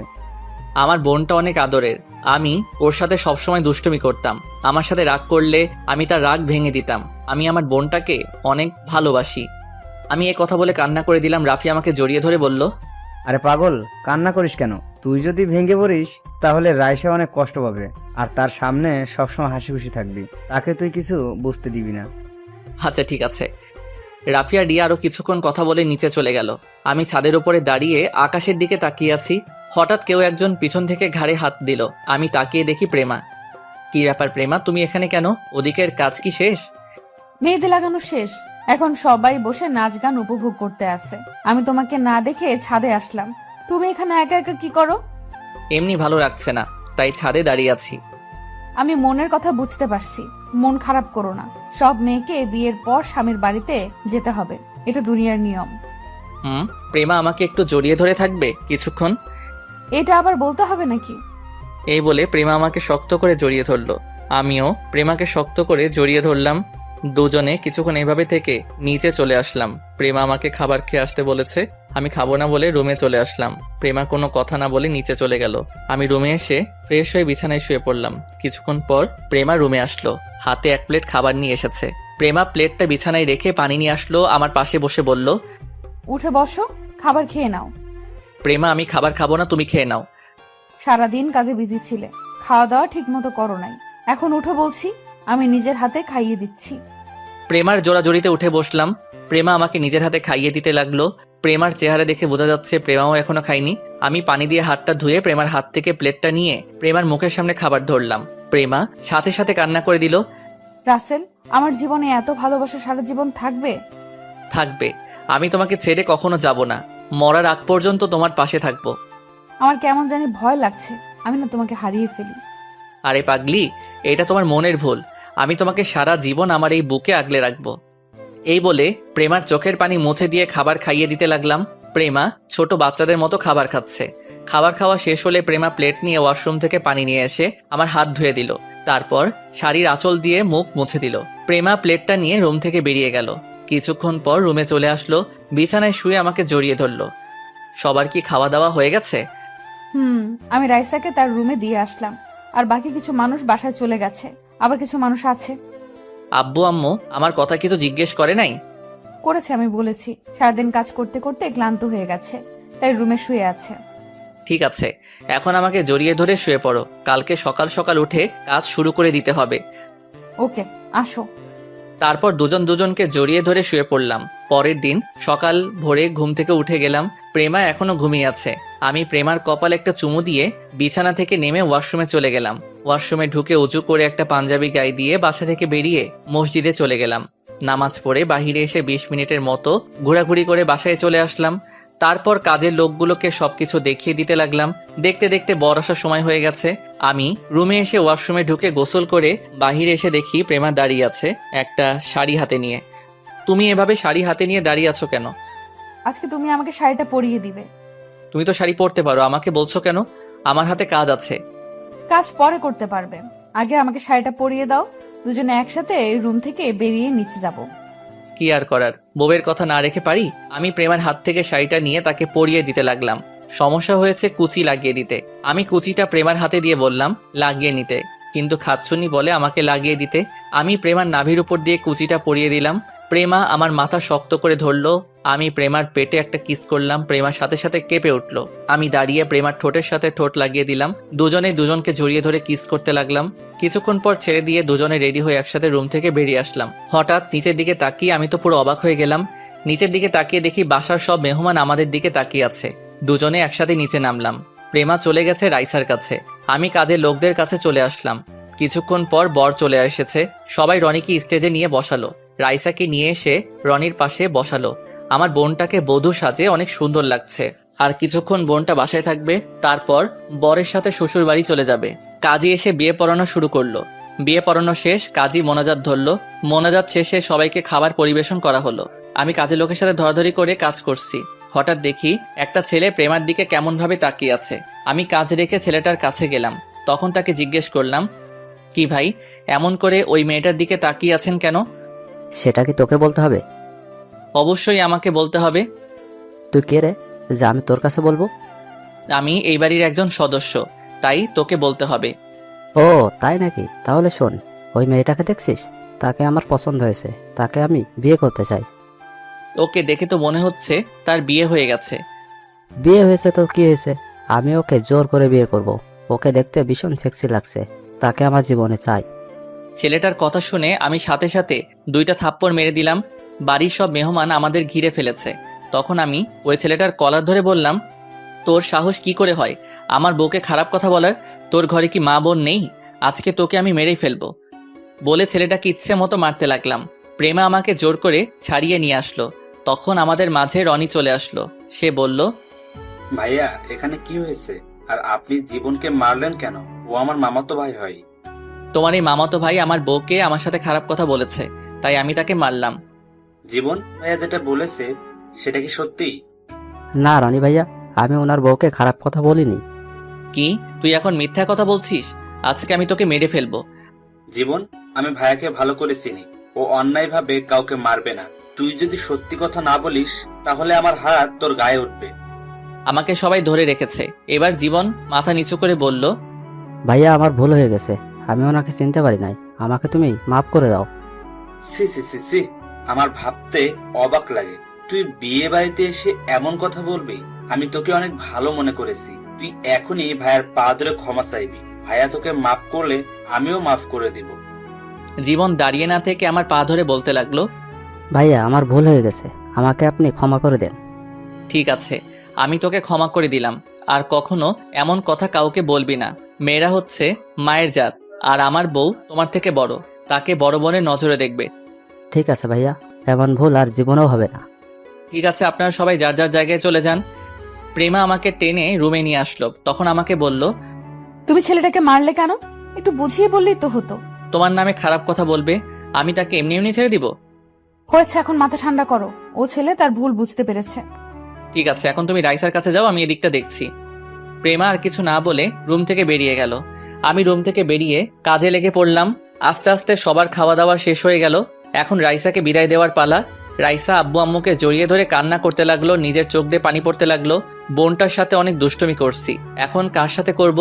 রাইসা মা বাবাকে ছেড়ে আমাকে জড়িয়ে ধরে কান্না করে দিল। আমি রনির হাতে রাইসাকে তুলে দিয়ে বললাম, রনি, আমার বোনটাকে তোমার হাতে তুলে দিলাম। ওর চোখে কখনো অশ্রু ঝরতে দেই নেই। তুমি আমার বোনটার খেয়াল রেখো, তাকে কখনো কষ্ট দিও না। আপনি কোনো চিন্তা করবেন না ভাইয়া, আমি রাইসাকে কখনো কষ্ট দিতে দেব না। আরো কিছু কথা বলে রাইসাকে গাড়িতে উঠিয়ে দিলাম। বোনটাকে তুলে দিতে অনেক কষ্ট হচ্ছে। আস্তে আস্তে সবাইকে বিদায় দিয়ে দিলাম। আমি রুমের ভিতরে ঢুকে শুয়ে শুয়ে রাইসার জন্য কান্না করতে লাগলাম। কিছুক্ষণ পর প্রেমা রুমে আসলো, আমার পাশে বসে বলল, এই তুমি কান্না করছো কেন? রাইসার জন্য অনেক খারাপ লাগছে। কান্না করো না, এখন শুধু ওর জন্য দোয়া করো, আল্লাহ যেন ওর সংসার জীবনে সুখী রাখে। প্রেমা আরো কিছুক্ষণ কথা বলে আব্বু আম্মুর রুমে চলে গেল। আমি বিছানায় শুয়ে পড়লাম। দেখতে দেখতে 1 মাস চলে গেল। আল্লাহর রহমতে আমার বোনটা অনেক সুখী আছে। আর এর ভিতরে প্রেমাকে স্বামীর অধিকার দিয়েছি। সুন্দরভাবে চলছে আমাদের সংসার। এখন নদীর সাথে ভালো বন্ধুত্ব হয়ে গেছে। প্রেমা এখন আর অফিসে বসে কার্টুন দেখে না, আগের মতো অফিসের কাজে মন দিচ্ছে। দুজনে মিলে অফিসটা সুন্দরভাবে চালিয়ে যাচ্ছি। নিজের কেবিনে বসে কাজ করতে আসি। হঠাৎ প্রেমা ফোন দিয়ে বলল তার কেবিনে যেতে। আমি আমার কেবিন থেকে বেরিয়ে প্রেমার কেবিনে গেলাম। একটা চেয়ারে বসে বললাম, বলো কেন ডেকেছো? তুমি তো জানো আমাদের একটা ডিল হতে যাচ্ছে ফারহান কোম্পানির সাথে। এখন ওটার কাজ কতটুকু আগালো, এই ডিলটা পেলে আমাদের কোম্পানি আরো উপরে উঠে যাবে। মোটামুটি কাজ প্রায় শেষের দিকে। তুমি দেখো, এই ডিলটা আমরা পাবোই। তাই যেন হয়। চলো দুজনে খাবার খেয়ে নেই, দুপুরে লাঞ্চের টাইম তো হয়ে গেছে। ঠিক আছে, আমি ফ্রেশ হয়ে আসছি বলে আমি ওয়াশরুমে ঢুকে ফ্রেশ হয়ে আসলাম। প্রেমা একটা প্লেটে খাবার দিল। আমি প্লেটটা হাতে নিয়ে প্রেমাকে খাইয়ে দিচ্ছি। এটা আজকে নতুন না, এখন প্রতিদিন আমি প্রেমাকে নিজের হাতে খাইয়ে দেই। খাওয়া দাওয়া শেষ করে প্রেমার সাথে কিছুক্ষণ কথা বলে নিজের কেবিনে চলে আসলাম। দেখতে দেখতে সেই দিনটা চলে এসেছে। আমি আর প্রেমা সব কাগজপত্র নিয়ে ফারহান কোম্পানিতে গেলাম। অনেক বড় বড় কোম্পানির মালিক এসেছে এই ডিলটার জন্য। সবাই সবার মতো উপস্থাপন করতে লাগলো। আসলে ফারহান হচ্ছে এই কোম্পানির ছেলের নাম। ফারহান ছেলেটা দেখতে অনেক হ্যান্ডসাম, যে কোনো মেয়ে তাকে দেখলেই প্রেমে পড়ে যাবে। তো যাই হোক, সবার শেষে আমি দাঁড়িয়ে উপস্থাপন করতে লাগলাম। আমার উপস্থাপনা শেষে ফারহান হাততালি দিয়ে বলল, আমি আমাদের এই ডিলটা পেমা অফ কোম্পানিকে দিতে চাই। ওনাদের উপস্থাপন আমার অনেক ভালো লাগছে। ডিলটা পেয়ে আমি আর প্রেমা অনেক খুশি হয়েছি। ফারহান হলরুম থেকে বেরিয়ে যেতেই আমাদের বলেছে তার কেবিনে যেতে। আমি আর প্রেমা ফারহানের কেবিনে অনুমতি নিয়ে ঢুকলাম। দুজনে 2টা চেয়ার টেনে বসলাম। আপনার উপস্থাপনা আমার অনেক ভালো লেগেছে। আমি চাই আপনারা নিজের মতো করে কাজটা করবেন। জি অবশ্যই। তারপর ফারহান আমাদের হাতে ডিলটা তুলে দিল। আমরা ফারহানের কেবিন থেকে বেরিয়ে অফিসের বাইরে চলে আসলাম, গাড়ি নিয়ে নিজেদের অফিসে যেতে লাগলাম। তখন প্রেমা বলল, আমাদের কোম্পানিটা এখন বাংলাদেশের টপে উঠে যাবে। ঠিক বলছো, এতদিনের পরিশ্রম বৃথা যায়নি। কথা বলতে বলতে অফিসে চলে আসলাম। দেখতে দেখতে আরো 2টা মাস চলে গেল। আমাদের কোম্পানিটা এখন বাংলাদেশের টপের মধ্যে একটা। এই সবই হয়েছে আমার প্রেমার জন্য। আমার আর প্রেমার ভালোবাসা আগের মতোই আছে। রাতে শুয়ে শুয়ে মোবাইল টিপতে আসি, কিছুক্ষণ পর প্রেমার রুমে এসে আমাকে জড়িয়ে ধরে বলল, এই, তুমি অনেক দিন হয়েছে আমাকে আদর করো না, আজকে আমাকে অনেক আদর করতে হবে। এতদিন তো কাজের চাপে তোমাকে আদর করতে পারি নাই, আজকে তোমাকে মন ভরে আদর করব। তো করো, আমি তোমার আদর সবসময় পেতে চাই। আমিও আর শুয়ে না থেকে প্রেমার ঠোঁটের সাথে ঠোঁট লাগিয়ে দিলাম। দুজন দুজনকে জড়িয়ে ধরে কিস করতে লাগলাম। তারপর আমি আস্তে আস্তে হারিয়ে গেলাম অজানা ঠিকানায়। একদিন অফিসে বসে কাজ করতে আসি। আজকে প্রেমা অফিসে আসে নাই, কারণ আজকে প্রেমা তাদের বাসায় গেছে। তার আব্বু নাকি হঠাৎ অসুস্থ হয়ে পড়ছে। আমি বলছিলাম যাওয়ার জন্য, পরে প্রেমা বলল বেশি অসুস্থ না, ওষুধ খেলে ঠিক হয়ে যাবে। প্রেমা বিকেলের মধ্যে বাসায় ফিরে আসবে। আমি আর কিছু বললাম না। হঠাৎ কেউ একজন দরজার সামনে দাঁড়িয়ে বলল, ভেতরে আসতে পারি স্যার? আমি দরজার দিকে তাকিয়ে দেখি নদী। তখন আমি বললাম, আরে আসো। তা হঠাৎ আজকে অফিসে আসলে যে? অফিসের সামনে দিয়ে যাচ্ছিলাম, তখন ভাবলাম প্রেমা আর আপনার সাথে দেখা করে যাই, কিন্তু প্রেমাকে তো দেখছি না। ওর আব্বু হঠাৎ অসুস্থ হয়ে পড়ে, তাই প্রেমা তার বাবাকে দেখতে গেছে, এই জন্য আজকে অফিসে আসে নাই। ও আচ্ছা, আপনার হাতে কি তেমন কাজ আছে? না, তেমন কোনো কাজ নেই। কেন বলো তো? তাহলে চলুন দুজনে আজকে বাহির থেকে কফি খেয়ে আসি। সেটা মন্দ না, ঠিক আছে চলো। আমি আর নদী অফিস থেকে বেরিয়ে আমার গাড়ি করে একটা কফি শপে চলে গেলাম। গাড়ি পার্কিং করে আমি আর নদী কফি শপে ঢুকলাম। দুজনে একটা টেবিলে গিয়ে বসলাম। ওয়েটারকে বললাম 2টা কফি দিতে। কিছুক্ষণ পর ওয়েটার কফি দিয়ে গেল। আমি আর নদী কফি খাচ্ছি। হঠাৎ একটা টেবিলে চোখ পড়তেই আমি পুরো অবাক হয়ে গেলাম। আমি কাকে দেখছি, নিজের চোখকে বিশ্বাস করতে পারছি না। আর কেউ না, প্রেমা। দেখি ফারহান কোম্পানির ফারহানের সাথে বসে কফি খাচ্ছে আর দুজনে হেসে হেসে কথা বলছে। নদী এখনো দেখে নাই। আমি আর নদী কফি খেয়ে বাহিরে চলে আসলাম। নদীকে বিদায় দিয়ে অফিসে চলে আসলাম। নিজের কেবিনে মনমরা হয়ে বসে আছি। হঠাৎ রাফি আমার কেবিনে আসলো। একটা চেয়ারে বসে বলল, কিরে, তোকে কেমন মনমরা লাগছে? কি হয়েছে তোর? আজকে নিজের চোখে যেটা দেখলাম সেটা আমি কখনো প্রেমার কাছ থেকে আশা করি নাই। কি হয়েছে আমাকে একটু বলতো। আজকে প্রেমার বান্ধবী নদীকে নিয়ে একটা কফি শপে কফি খাচ্ছিলাম। তখন একটা টেবিলে দেখি প্রেমা আর ফারহান দুজনে বসে কফি খাচ্ছে আর হেসে হেসে কথা বলছে। তুই কোন ফারহানের কথা বলছিস? আরে, আগে আমাদের যে ডিলটা দিয়েছে ফারহান কোম্পানির মালিক, ফারহানকে দেখলাম। তার মানে কি প্রেমা আর ফারহানের ভিতরে কিছু চলছে? ফারহান ছেলেটা দেখতে অনেক সুন্দর। প্রেমা কি তার সুন্দর চেহারার প্রেমে পড়ে গেছে? আমার মনে হয় তোর কোথাও ভুল হচ্ছে। আর প্রেমাকে দেখে মনে হয় না অন্য ছেলের সাথে প্রেম করবে। তুই একটাবার প্রেমার সাথে কথা বলে দেখ। তুই ঠিকই বলছিস, আমি ওর সাথে এই ব্যাপারে কথা বলবো। ঠিক আছে, মন খারাপ করিস না, এখন কাজ কর, আমি নিজেই কাজ করি গিয়ে। ঠিক আছে যা। রাফি আর কোনো কথা না বলে চলে গেল। আমি মোবাইলটা হাতে নিয়ে প্রেমাকে ফোন দিলাম। বলো। তুমি এখন কোথায় যাচ্ছ? আমি তো বাসায় যাচ্ছি। কেন বলো তো? তোমার আব্বুর কাছে অনেকক্ষণ আগে ফোন দিয়েছি। আব্বু বলছে তুমি নাকি বাসায় চলে গেছো। তাহলে এত দেরি কেন? আসলে তুমি কিছু মনে করো না, বাসায় যাওয়ার সময় হঠাৎ ফারহানের সাথে রাস্তায় দেখা। ফারহানের জোরাজোরিতে কফি খেয়ে আসতে লেট হয়ে গেল। আমাকে তো ফোন করে বলতে পারতে। আমি তো মনে করেছি বেশি সময় লাগবে না, কিন্তু কথা বলতে বলতে অনেক দেরি হয়ে গেছে। আর কথা না বলে থাকতে পারছি না। ওর কারণে আমাদের কোম্পানিটা এত উপর উঠেছে। আচ্ছা ঠিক আছে, এখন বাসায় যাও। বলে ফোনটা কেটে দিলাম। আমি মনে মনে বললাম, প্রেমা তো ঠিক কথাই বলেছে। ফারহানের কারণে আমাদের কোম্পানিটা এত উপরে উঠেছে। আমি আর কিছু না ভেবে কাজে মন দিলাম। বিকালে অফিস থেকে বাসায় গিয়ে কলিং বেল চাপ দিলাম। প্রেমা এসে দরজা খুলে দিল। তুমি এসেছো, যাও গিয়ে ফ্রেশ হয়ে নাও। ঠিক আছে। আমি আর কোনো কথা না বলে রুমে চলে আসলাম। ওয়াশরুমে ঢুকে ফ্রেশ হয়ে বিছানায় শুয়ে মোবাইল টিপতে লাগলাম। কিছুক্ষণ পর প্রেমা রুমে আসলো, হাতে 2টা কফি নিয়ে। আমার পাশে বসে একটা কফি আমাকে দিল। আমি মোবাইল টিপতে আসছি আর কফি খাচ্ছি। তখন প্রেমা বলল, তুমি আমার উপরে রাগ করে আছো? না, আমি কারোর ওপর রাগ করে নেই। তাহলে তুমি আমার সাথে কথা বলছো না কেন? আমি তো ফারহানের সাথে কথা বলতে চাইনি। আমি এখন ও ব্যাপারে তোমার সাথে কথা বলছি। আমার এমনি ভালো লাগছে না। তোমার কি শরীর খারাপ? আমার কোলে মাথা দাও, আমি তোমার মাথায় হাত বুলিয়ে দিচ্ছি। না থাক, লাগবে না, এমনি ঠিক হয়ে যাবে। তোমার না লাগলেও আমার লাগবে। বলে আমার মাথাটা প্রেমার কোলে নিয়ে গেল। আমার মাথায় প্রেমা হাত বুলিয়ে দিচ্ছে। আমার কাছে অনেক ভালো লাগছে। পরের দিন সকালে সবাই মিলে নাস্তা করছি, হঠাৎ প্রেমা মাথা ঘুরে পড়ে গেল। আমি প্রেমাকে কোলে নিয়ে দ্রুত গাড়িতে শুয়ে দিয়ে হাসপাতালে নিয়ে আসলাম। আমার আব্বু আম্মু এসেছে। ডাক্তার প্রেমাকে কেবিনের ভিতরে নিয়ে গেল। শ্বশুর শাশুড়িকে ফোন দিয়ে হাসপাতালে আসতে বললাম। কিছুক্ষণ পর শ্বশুর শাশুড়ি হাসপাতালে চলে আসলো। রাসেল, প্রেমার কি হয়েছে? আব্বু, চিন্তা করবেন না, হঠাৎ মাথা ঘুরে পড়ে যায়। আমি ওকে দ্রুত হাসপাতালে নিয়ে আসি। ডাক্তার ভিতরে প্রেমাকে দেখছে, এখনো বাহিরে আসে নাই। কিছুক্ষণ পর একজন ডাক্তার বেরিয়ে আসলো। আমি ডাক্তারের কাছে গিয়ে বললাম, ডাক্তার, আমার প্রেমার কি হয়েছে? তখন ডাক্তার হাসতে হাসতে বলল, আরে চিন্তার কোনো কারণ নেই, আপনাদের জন্য একটা খুশি সংবাদ আছে। খুশির সংবাদ মানে? মানে হলো আপনি বাবা হতে চলেছেন, এখনই সবাইকে মিষ্টি খাওয়ান। ডাক্তার, আপনি সত্যি বলছেন আমি বাবা হতে চলেছি? তবে ওকে বাড়ি কাজ করতে দেওয়া যাবে না, এতে আপনার সন্তানের ক্ষতি হতে পারে। ঠিক আছে ডাক্তার, আমরা কি প্রেমার সাথে দেখা করতে পারি? অবশ্যই, আর আপনারা এখনই তাকে বাসায় নিয়ে যেতে পারেন। ধন্যবাদ ডাক্তার। ডাক্তার আর কোনো কথা না বলে চলে গেল। আমরা সবাই প্রেমার কেবিনে ঢুকলাম। সবাই অনেক খুশি। আব্বু আম্মু, দাদা দাদি হবে, শ্বশুর শাশুড়ি, নানা নানি হবে।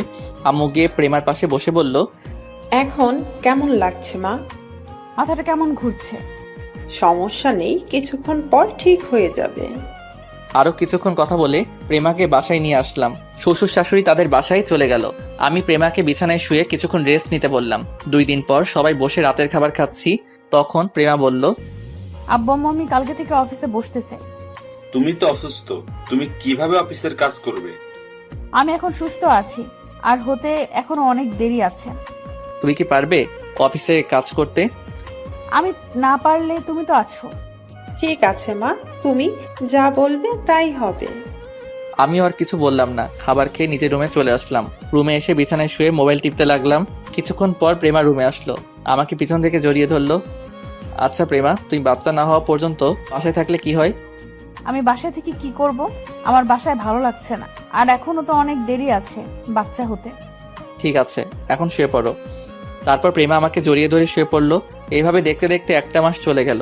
ফারহানের সাথে আমাদের বন্ধুত্ব হয়ে গেছে। কয়েকদিন পর পর আমাদের অফিসে আসে। আজকে ফারহান প্রেমাকে অফিসের কি কাজের জন্য রেস্টুরেন্টে ডাকছে। আমাকে বলছে যাওয়ার জন্য, তবে অফিসের কাজের চাপের জন্য আমি যেতে চাইনি। প্রেমা একা গেছে গাড়ি নিয়ে। আমি অফিসে বসে কাজ করতে লাগলাম।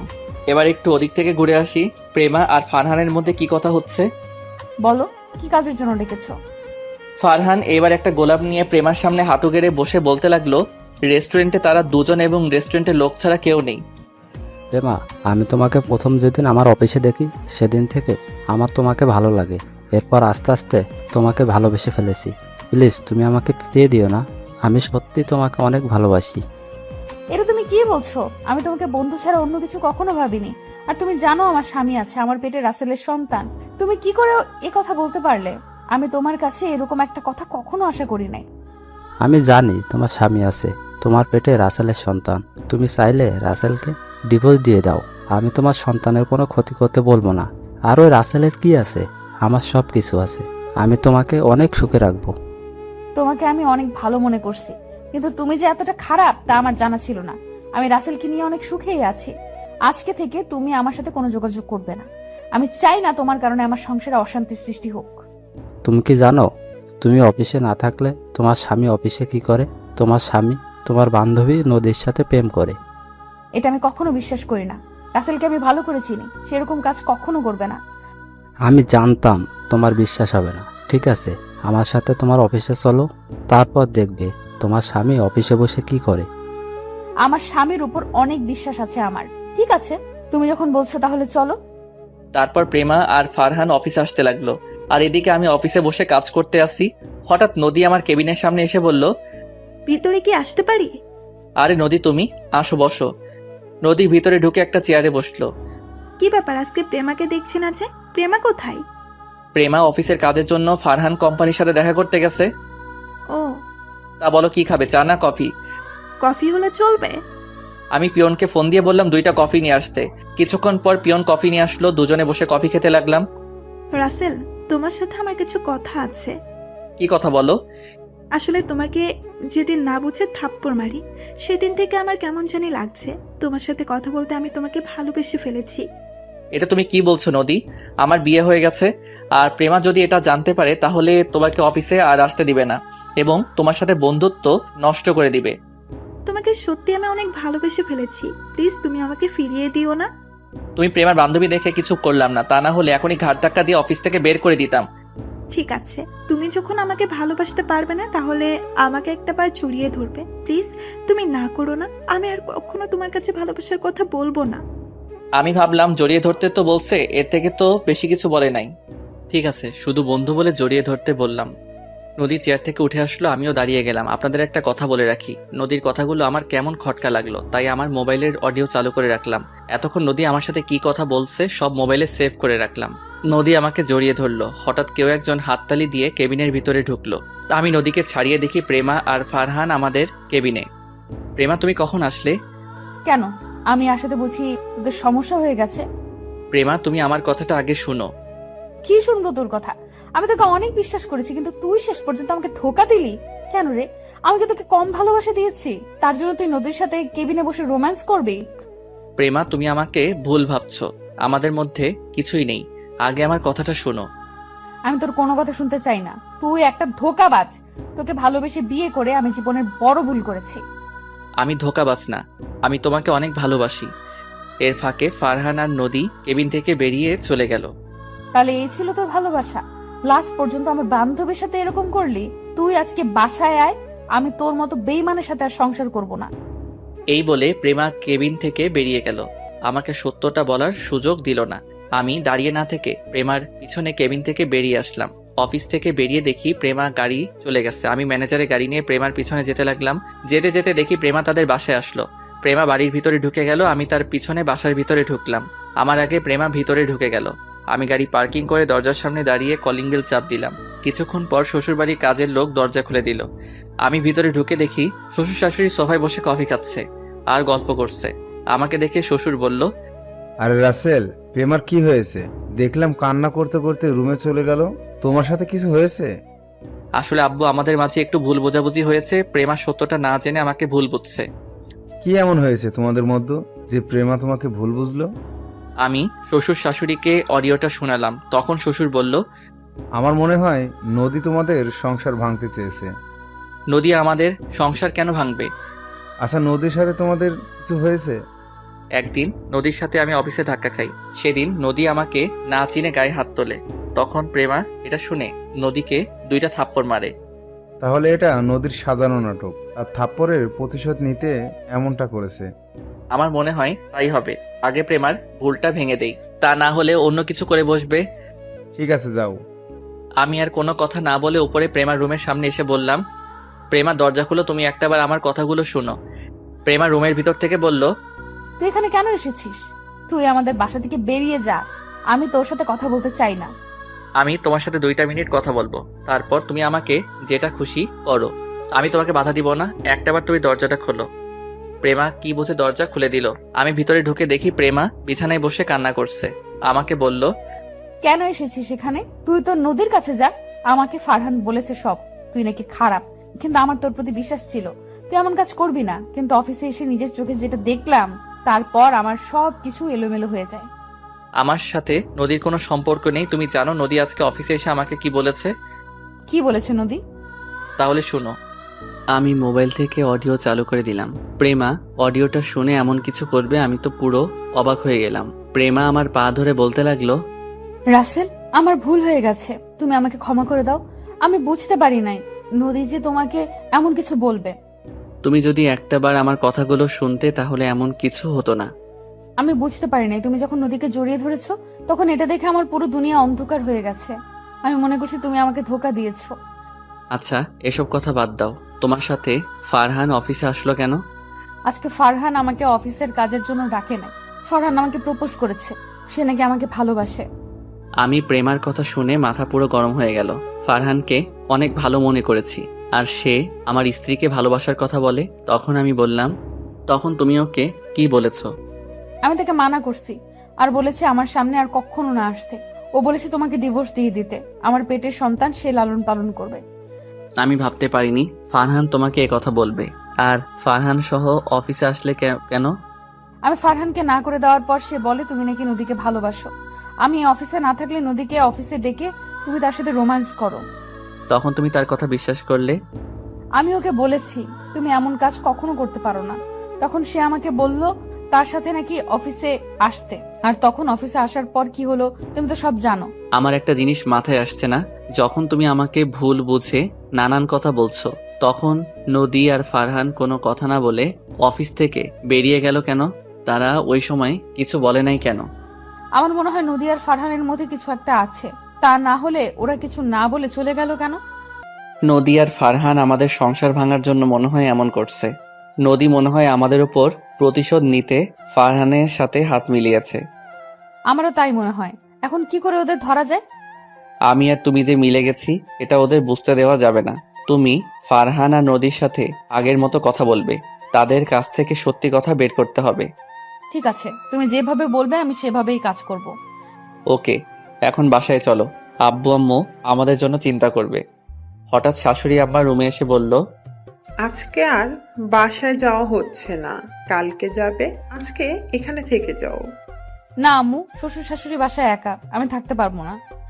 একদিনের জন্য কিছু হবে না, তাদের ফোন করে বলে দাও। ঠিক আছে আম্মু। ওনাদের সাথে কথা বলে দুজন ফ্রেশ হয়ে আসো, আমি টেবিলে খাবার দিচ্ছি। বলে শাশুড়ি আম্মা রুম থেকে বেরিয়ে গেল। আমি আর প্রেমা ফ্রেশ হয়ে সবার সাথে খাবার খেয়ে রুমে চলে আসলাম। প্রেমা বাসায় আব্বু আম্মুকে ফোন দিয়ে বলে দিছে আজকে আমরা আসবো না। রাতে প্রেমা আমাকে জড়িয়ে ধরে শুয়ে পড়ল। আপনারা কি ভাবছেন আমি এত সহজে প্রেমাকে ক্ষমা করে দিব? ভুল ভাবছেন। আমি তাকে কিছুদিন কষ্ট দিব। আমার কথা বিশ্বাস না করে আমাকে ধোঁকাবাজ বলেছে। আমি নাকি তার বিশ্বাস রাখতে পারি নাই, আমি একটা বেঈমান। তাকে বুঝিয়ে দিব নিজের আপন মানুষটি এমন কথা বললে কেমন লাগে। আমার কথা পর্যন্ত শুনে নাই, না শুনে আমাকে নানান কথা বলল। পরের দিন সকালে সবার সাথে নাস্তা করে আমি গাড়ি নিয়ে অফিসে চলে আসলাম। প্রেমা পরে আসবে। সবাই আমাকে দেখে অবাক, তারা হয়তো মনে করছে আমাকে অফিস থেকে বের করে দিবে। আসলে গতকাল প্রেমার কথা শুনে অফিসের সবাই দরজার সামনে দাঁড়িয়ে সবকিছু শুনছে। আমি নিজের কেবিনে বসে নদীকে ফোন দিলাম। কি ব্যাপার, তুমি আমাকে ফোন দিলে যে? আমাকে আর তোমাকে তো গতকাল প্রেমা ভুল বুঝছে। সে বলেছে আমাকে ডিভোর্স দিয়ে দিবে। এখন আমি কি করব বলো? তাহলে তুমি আমাকে বিয়ে করে নাও, আমি প্রেমার থেকে তোমাকে অনেক বেশি ভালোবাসা দিব। কিন্তু তোমার আব্বু আম্মু কি আমাকে মেনে নিবে? আমার যদি আগে একটা বিয়ের কথা শুনে? সেটা নিয়ে তোমাকে চিন্তা করতে হবে না, আমি সবকিছু মানিয়ে নিব। ঠিক আছে, তুমি সন্ধ্যায় আমার সাথে একটু কফি শপে দেখা করতে পারবে? ওকে, পারবো। তুমি অফিস থেকে বেরিয়ে এসে আমাকে ফোন দিও। ঠিক আছে, বাই। এই বলে ফোন কেটে দিলাম। তারপর নিজের কাজগুলো করতে লাগলাম। আর ওদিকে প্রেমা বাসা থেকে ফারহানকে কল দিল। তখন ফারহান ফোন রিসিভ করে বলল, আমি জানতাম তুমি আমাকে ফোন দিবে, তা বলো কেন ফোন দিয়েছো? তুমি কি সত্যি আমাকে বিয়ে করবে নাকি রাসেলের মতো আমাকে ধোকা দিবে? তুমি আমার উপর বিশ্বাস রাখতে পারো, আমি কখনো তোমাকে ধোকা দিব না। ঠিক আছে, আমি রাসেলকে ডিভোর্স দিয়ে তোমাকে বিয়ে করব, তবে এখন নয়, আমার সন্তান হওয়ার পর।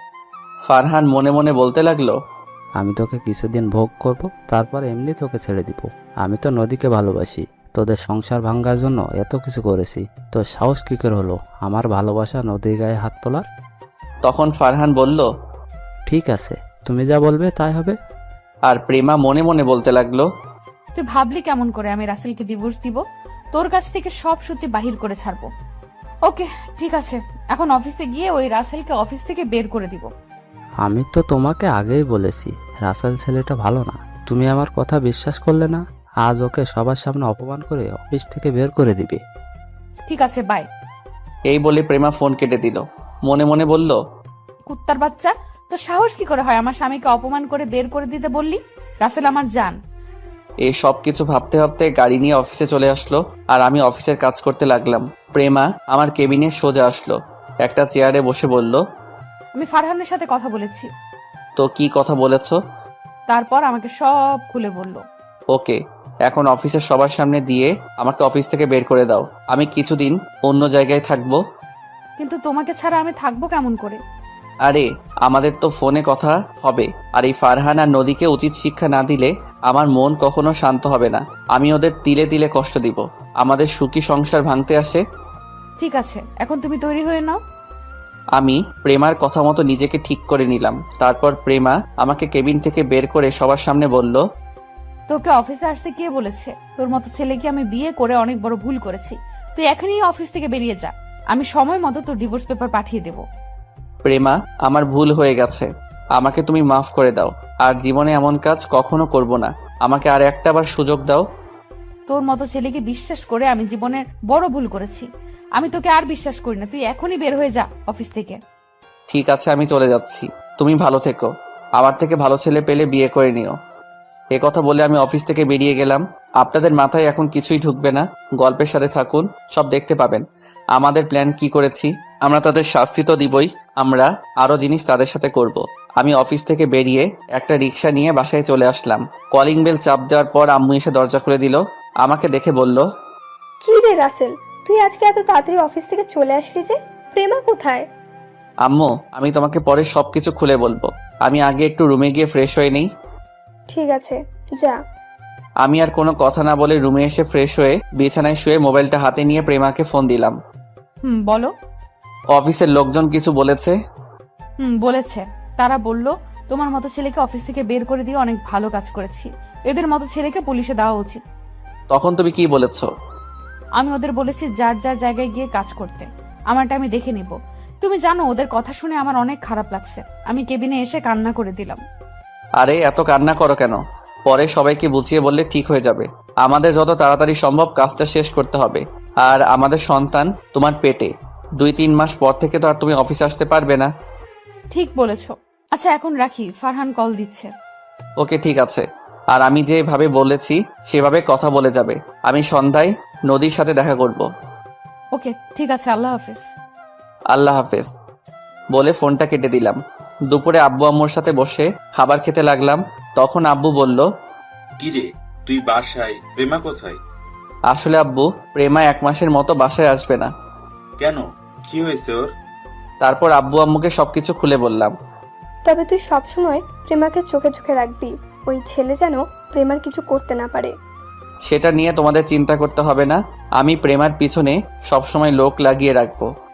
ঠিক আছে, এখন খাবার খেয়ে নে। আমি খাবার খেয়ে রুমে চলে আসলাম।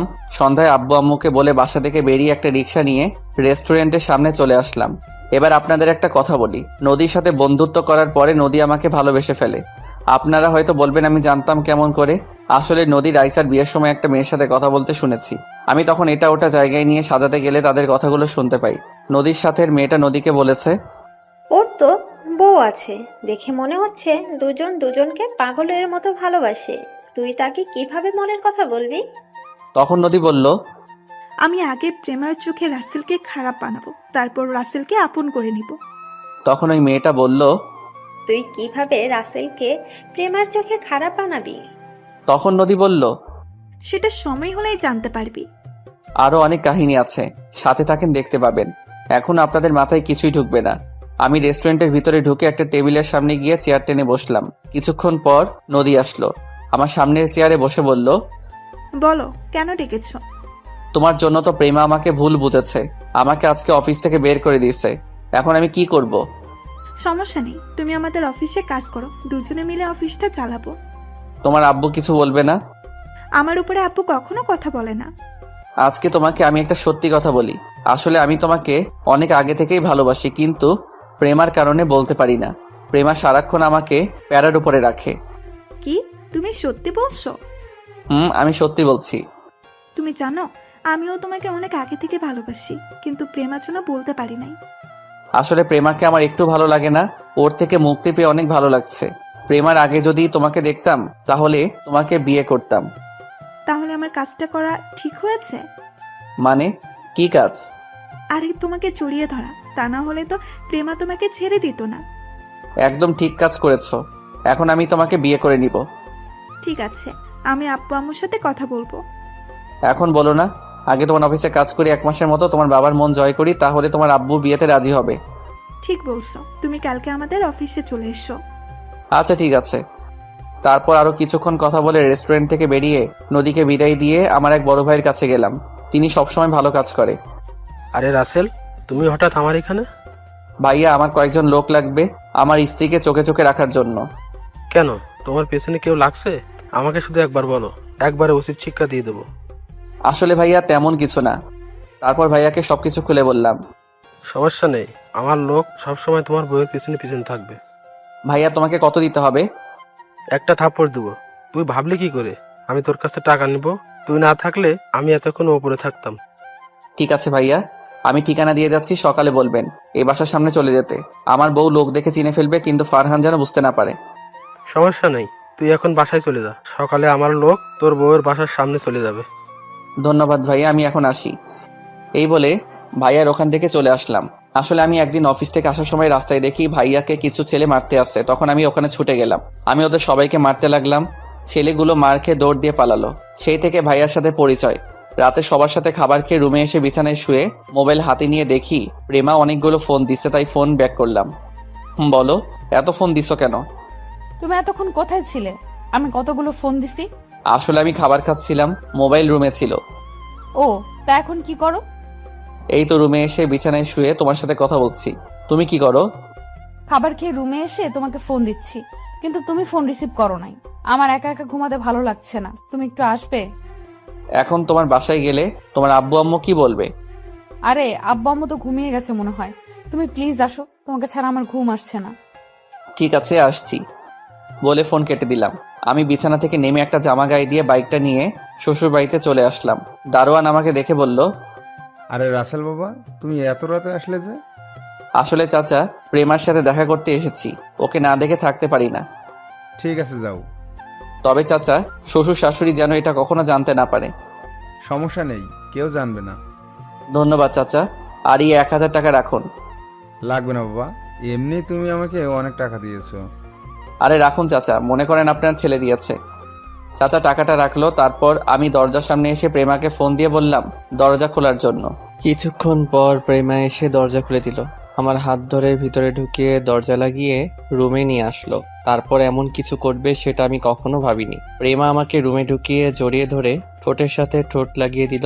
দুজন দুজনকে জড়িয়ে ধরে কিস করতে লাগলাম। প্রায় 5 মিনিট পর ছেড়ে দিলাম। তোমাকে ছাড়া ঘুম আসছে না, এখন আমাকে জড়িয়ে ধরে শুয়ে পড়ো। আরে তোমার আব্বু আম্মু আমাকে দেখলে কি বলবে? সমস্যা নেই, আমি তোমাকে সকাল ভোরে ঘুম থেকে জাগিয়ে দেব। ঠিক আছে, এখন বলো, ফারহানের সাথে আর কথা হয়েছে? হয়েছে। আমি অফিস থেকে ওকে ফোন দিয়ে বলেছি তোমাকে অফিস থেকে বের করে দিচ্ছি, কয়েকদিন পর ডিভোর্স পেপার পাঠিয়ে দিব। তখন ফারহান কি বলল? সে বলেছে আমি অনেক ভালো করেছি তোমাকে বের করে দিয়ে, এখন আমাকে বিয়ে করে নতুন করে সংসার শুরু করবে। ওকে ভালো করে বিয়ে করাবো। ওকে উচিত শিক্ষা না দেওয়া পর্যন্ত আমার মন শান্তি হবে না। নদীর সাথে তোমার কি কথা হয়েছে? তারপর সবকিছু খুলে বললাম।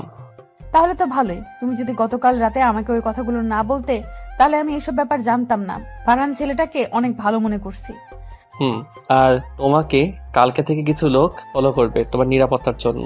ফারহান যাতে কিছুই বুঝতে না পারে, ওকে তোমার শরীরে টাচ করতে দিবে না কখনো। আমি ভুলেও ওকে আমার হাত ধরতে দিব না। আমি বলবো যে যা হবে বিয়ের পর। ঠিক আছে, এখন ঘুমিয়ে পড়ো। তারপর প্রেমা আমাকে জড়িয়ে ধরে শুয়ে পড়ল। দেখতে দেখতে 10টা দিন চলে গেল। এখন আমি নদীদের অফিসে কাজ করি। নদীর আব্বু আমার কাজ দেখে অনেক খুশি হয়েছে আর আমার বিয়ের কথা জেনে গেছে। আমি বলছি আরো কিছুদিন পরে ডিভোর্স দিয়ে দিব প্রেমাকে। তিনি মেয়ের সুখের কথা ভেবে রাজি হয়ে গেল। নদী আমাকে জড়িয়ে ধরতে আসলে আমি তাকে বলি বিয়ের পর সবকিছু করতে, তাই নদী আর জোর করে না। আর ওদিকে প্রেমা ফারহানের সাথে আমার কথা মতো কাজ করে যাচ্ছে। লোকগুলো সবসময় প্রেমার আশেপাশে থাকে। প্রেমার সাথে প্রতিদিন রাতে ফোনে কথা হয়। দেখতে দেখতে আরো 1টা মাস চলে গেছে। আমাদের কাজ সব হাতের মুঠোয় নিয়ে আসছি। সবকিছু কিছুক্ষণ পর জানতে পারবেন। হঠাৎ নদী আমার কেবিনে আসলো, একটা চেয়ারে বসে বলল, আমার জানটা কি করে? দেখতেই তো পারছো কাজ করছি। তুমি আমার সাথে এভাবে কথা বলছো কেন? আমি আবার কিভাবে কথা বললাম? তুমি তো দেখতেই পারছো কাজ করছি। ঠিক আছে, তুমি কাজ করো, আমি আমার কেবিনে গেলাম। আরে রাগ করছো কেন? আমি একটা জায়গায় মিলাতে পারছি না, তাই মাথা গরম ছিল। এখন মিলাতে পারছি। প্লিজ তুমি রাগ করো না। তুমি রাগ করলে পেতনির মতো লাগে। নদী আমার কথা শুনে বলল, কি আমাকে পেতনির মতো লাগে? আজকে তোমাকে মেরেই ফেলবো। সরি আর বলবো না। এখন এখানে তোমার একটা সাইন করে দাও। দাও, দিচ্ছি। ফাইলটা একটু দেখে সাইন করো। দেখা লাগবে না। আমি মনে মনে বললাম, নদী তুমি জীবনের ভুলটা আজকে করলে, ফাইলটা একটু দেখলে না। নদী সাইন করে কিছুক্ষণ আমার সাথে দুষ্টামি করে নিজের কেবিনে চলে গেল। আর ওদিকে প্রেমা আর ফারহান রেস্টুরেন্টে বসে কথা বলছে। চলুন দেখি তারা কি কথা বলছে। প্রেমা, চলো আমরা দুজনে বিয়ে করে ফেলি। আমি তোমাকে ছাড়া থাকতে পারছি না। ঠিক আছে, কালকে কাজে অফিসে বিয়েটা সেরে নিব। তবে বাচ্চা হওয়ার আগে আমাদের মাঝে কিছুই হবে না। ঠিক আছে, তুমি যা বলবে তাই হবে। ফারহান মনে মনে বলতে লাগলো, আগে বিয়েটা হয়ে যাক, তারপর তোমাকে জোর করে ভোগ করব। ওকে, আজকে আমি বাসায় যাই, কালকে কাজে অফিসে চলে আসবে, বিকেল 5টায় আসবে। আমি তোমার জন্য অপেক্ষা করব। আচ্ছা ঠিক আছে। প্রেমা রেস্টুরেন্ট থেকে বেরিয়ে গাড়ি নিয়ে সোজা বাসায় চলে আসলো। রাতে প্রেমা আমাকে ফোন দিল। কেমন আছো, কি করো? আমি ভালো থাকি কি করে তোমাকে ছাড়া? আর 2-3টা দিন ধৈর্য ধরো, তারপর আবার আগের মতো থাকতে পারবে। আজকে আমি ফারহানকে বিয়ের কথা বলার আগে ফারহান নিজেই বলল আমি তাকে কালকে কাজে অফিসে আসতে বলেছি। ওকে, সমস্যা নেই, আমি কাজীর সাথে কথা বলে সবকিছু ঠিক রাখতে বলছি। ঠিক আছে, এখন বলো ওদের কি খবর? আজকে আমার কাজ শেষ হয়েছে, নদীর থেকে সাইন নিয়ে নিছি। এখন শুধু তোমারটার অপেক্ষা, ওটা হাতে আসলে আমাদের কাজ শুরু হয়ে যাবে। আমার না ভয় হচ্ছে যদি উল্টাপাল্টা কিছু হয়ে যায়। আরে কিছুই হবে না, আমি আছি তো তোমার পাশে। আচ্ছা, কালকে কথা বলবো, ফারহান ফোন দিচ্ছে। ঠিক আছে ভাই। এই বলে আমি ফোন কেটে দিলাম। আর ওইদিকে প্রেমা ফারহানের ফোন রিসিভ করার পর ফারহান বলল, কি ব্যাপার, তুমি কার সাথে কথা বলছিলে? আরে আমার অফিসের ম্যানেজার আঙ্কেল ফোন দিছে, অফিসের কাজের ব্যাপারে কথা বলছি। ও তাই, এখন কি করো? খাওয়া দাওয়া করেছো? খাওয়া দাওয়া হয়েছে, আর এখন তোমার সাথে কথা বলছি। তোমার খাওয়া দাওয়া হয়েছে? হয়েছে। তারপর তারা আরো কিছুক্ষণ কথা বলে ফোন কেটে দিল। প্রেমা ঘুমিয়ে পড়ল। আসুন আপনাদের সাথে কিছু কথা বলি। প্রেমাকে আমি প্রথমে কষ্ট দিব মনে করছি, কিন্তু পরে ফারহান আর নদীর পরিবারের ব্যাপারে কিছু কথা বলার পর প্রেমা রাজি হয়ে যায়। আর আমি কাজটা একা করতে পারবো না, তাই প্রেমার সাথে শেয়ার করি। প্রেমা আমার কথায় রাজি হয়ে যায়। রাজি হওয়ার কারণে তাকে কষ্ট দেয়নি। পরে আমরা একটা প্ল্যান করি। কি প্ল্যান করছি তা 2 দিন পর জানতে পারবেন। ফারহান আর নদীকে নকল একটা ডিভোর্স পেপার দেখালাম। তারা মনে করছে আমাদের মধ্যে ডিভোর্স হয়ে গেছে। এবার চলুন ফারহান আর নদীর মধ্যে কি হচ্ছে। কি ব্যাপার নদী, তুমি এখন আমার সাথে আগের মতো কথা বলো না কেন? তুমি আমাকে ভুলে যাও ফারহান, আমি রাসেলকে ভালোবেসে ফেলেছি। ওকে আমার মনের ভেতরে জায়গা দিয়ে দিচ্ছি। এটা তুমি কি বলছো? আমাদের আজ 1 বছরের রিলেশন, আর তুমি এখন কি বলছো? তোমার সাথে মিলে রাসেল আর প্রেমার সংসার ভাঙছি, আর এখন তুমি কি বলো? সেটার জন্য তোমাকে ধন্যবাদ। তুমি প্রেমাকে বিয়ে করে নাও, আমি রাসেলকে বিয়ে করে নিই। আমি তোমাকে ছাড়া থাকতে পারবো না। তুমি কেমন ছেলে আমার ভালো করেই জানা আছে। তুমি মেয়েদের ফাঁদে ফেলে তাদের জীবনটা নষ্ট করে নতুন আরেকটা ধরো। বাহ বাহ, তুমি আমার কথাই বললে। তুমি কেমন মেয়ে এটা আমি জানি না। তুমি শিয়াবের সাথে কি করছো আমি সব কিছু জানি। ওর সাথে তো মিথ্যা প্রেমের অভিনয় করছি, একমাত্র তাদের সম্পত্তির লোভে। তাই ওর থেকে সবকিছু নিয়ে রাস্তায় নামিয়ে দিছি। ও তার মানে আমার সাথেও এমন কিছু করতে, তাই না? কিন্তু আমার কিছুই তো তুমি নিতে পারবে না। ঠিকই ধরেছিস। এখন ফোন রাখ, তোর সাথে কথা বলতে আমার ভালো লাগে না। এই বলে নদী ফোন কেটে দিল। আর ফারহান মনে মনে বলতে লাগলো, আরে নদী, তুই কি মনে করেছিস আমি তোকে হারে হারে চিনি? তাই তোর সাথে আমিও প্রেমের অভিনয় করে গেছি। এখন প্রেমাকে বিয়ে করে তাদের সব সম্পত্তি দখল করে নিব। তারপর প্রেমাকে ঘাট ধাক্কা দিয়ে বাসা থেকে বের করে দিব। পরের দিন বিকালে কাজী আমার কথা মতো সবকিছু ঠিক করে রেখেছে। প্রেমা আর ফারহান সাইন করলো, কিন্তু ফারহান সাইন করার আগে পেপারটা পড়ে দেখলো না। তারপর প্রেমা আর ফারহান কাজী অফিস থেকে বেরিয়ে যে যার বাসায় চলে আসলো। আর এদিকে আমি নিজের কেবিনে ক্যামেরা সেটিং করে নদীকে আমার কেবিনে আসতে বললাম। কিছুক্ষণ পর নদী আমার কেবিনের ভিতরে ঢুকে একটা চেয়ারে বসলো। তখন নদী বলল, বলো কেন ডেকেছো আমাকে? আচ্ছা নদী, তুমি আমার কাছে একটা সত্যি কথা বলবে? কি কথা বলো? তুমি কি শিহাব নামে কাউকে চিনো? শিহাব নামে আমি একজনকে চিনতাম, কেন বলো তো? তুমি কি শিহাবকে ভালোবাসতে? আমি ওকে ভালোবাসতাম, তবে এখন আর ভালোবাসি না। এখন তোমাকে ভালোবাসি, ওর কথা আমি ভুলেই গেছি। তুমি কি তাকে সত্যিকারের ভালোবেসেছো? আসলে আমি তাকে সত্যিকারের ভালোবাসি নাই, তার সাথে প্রেমের অভিনয় করে তাদের সব সম্পত্তি দখল করে নিয়েছি।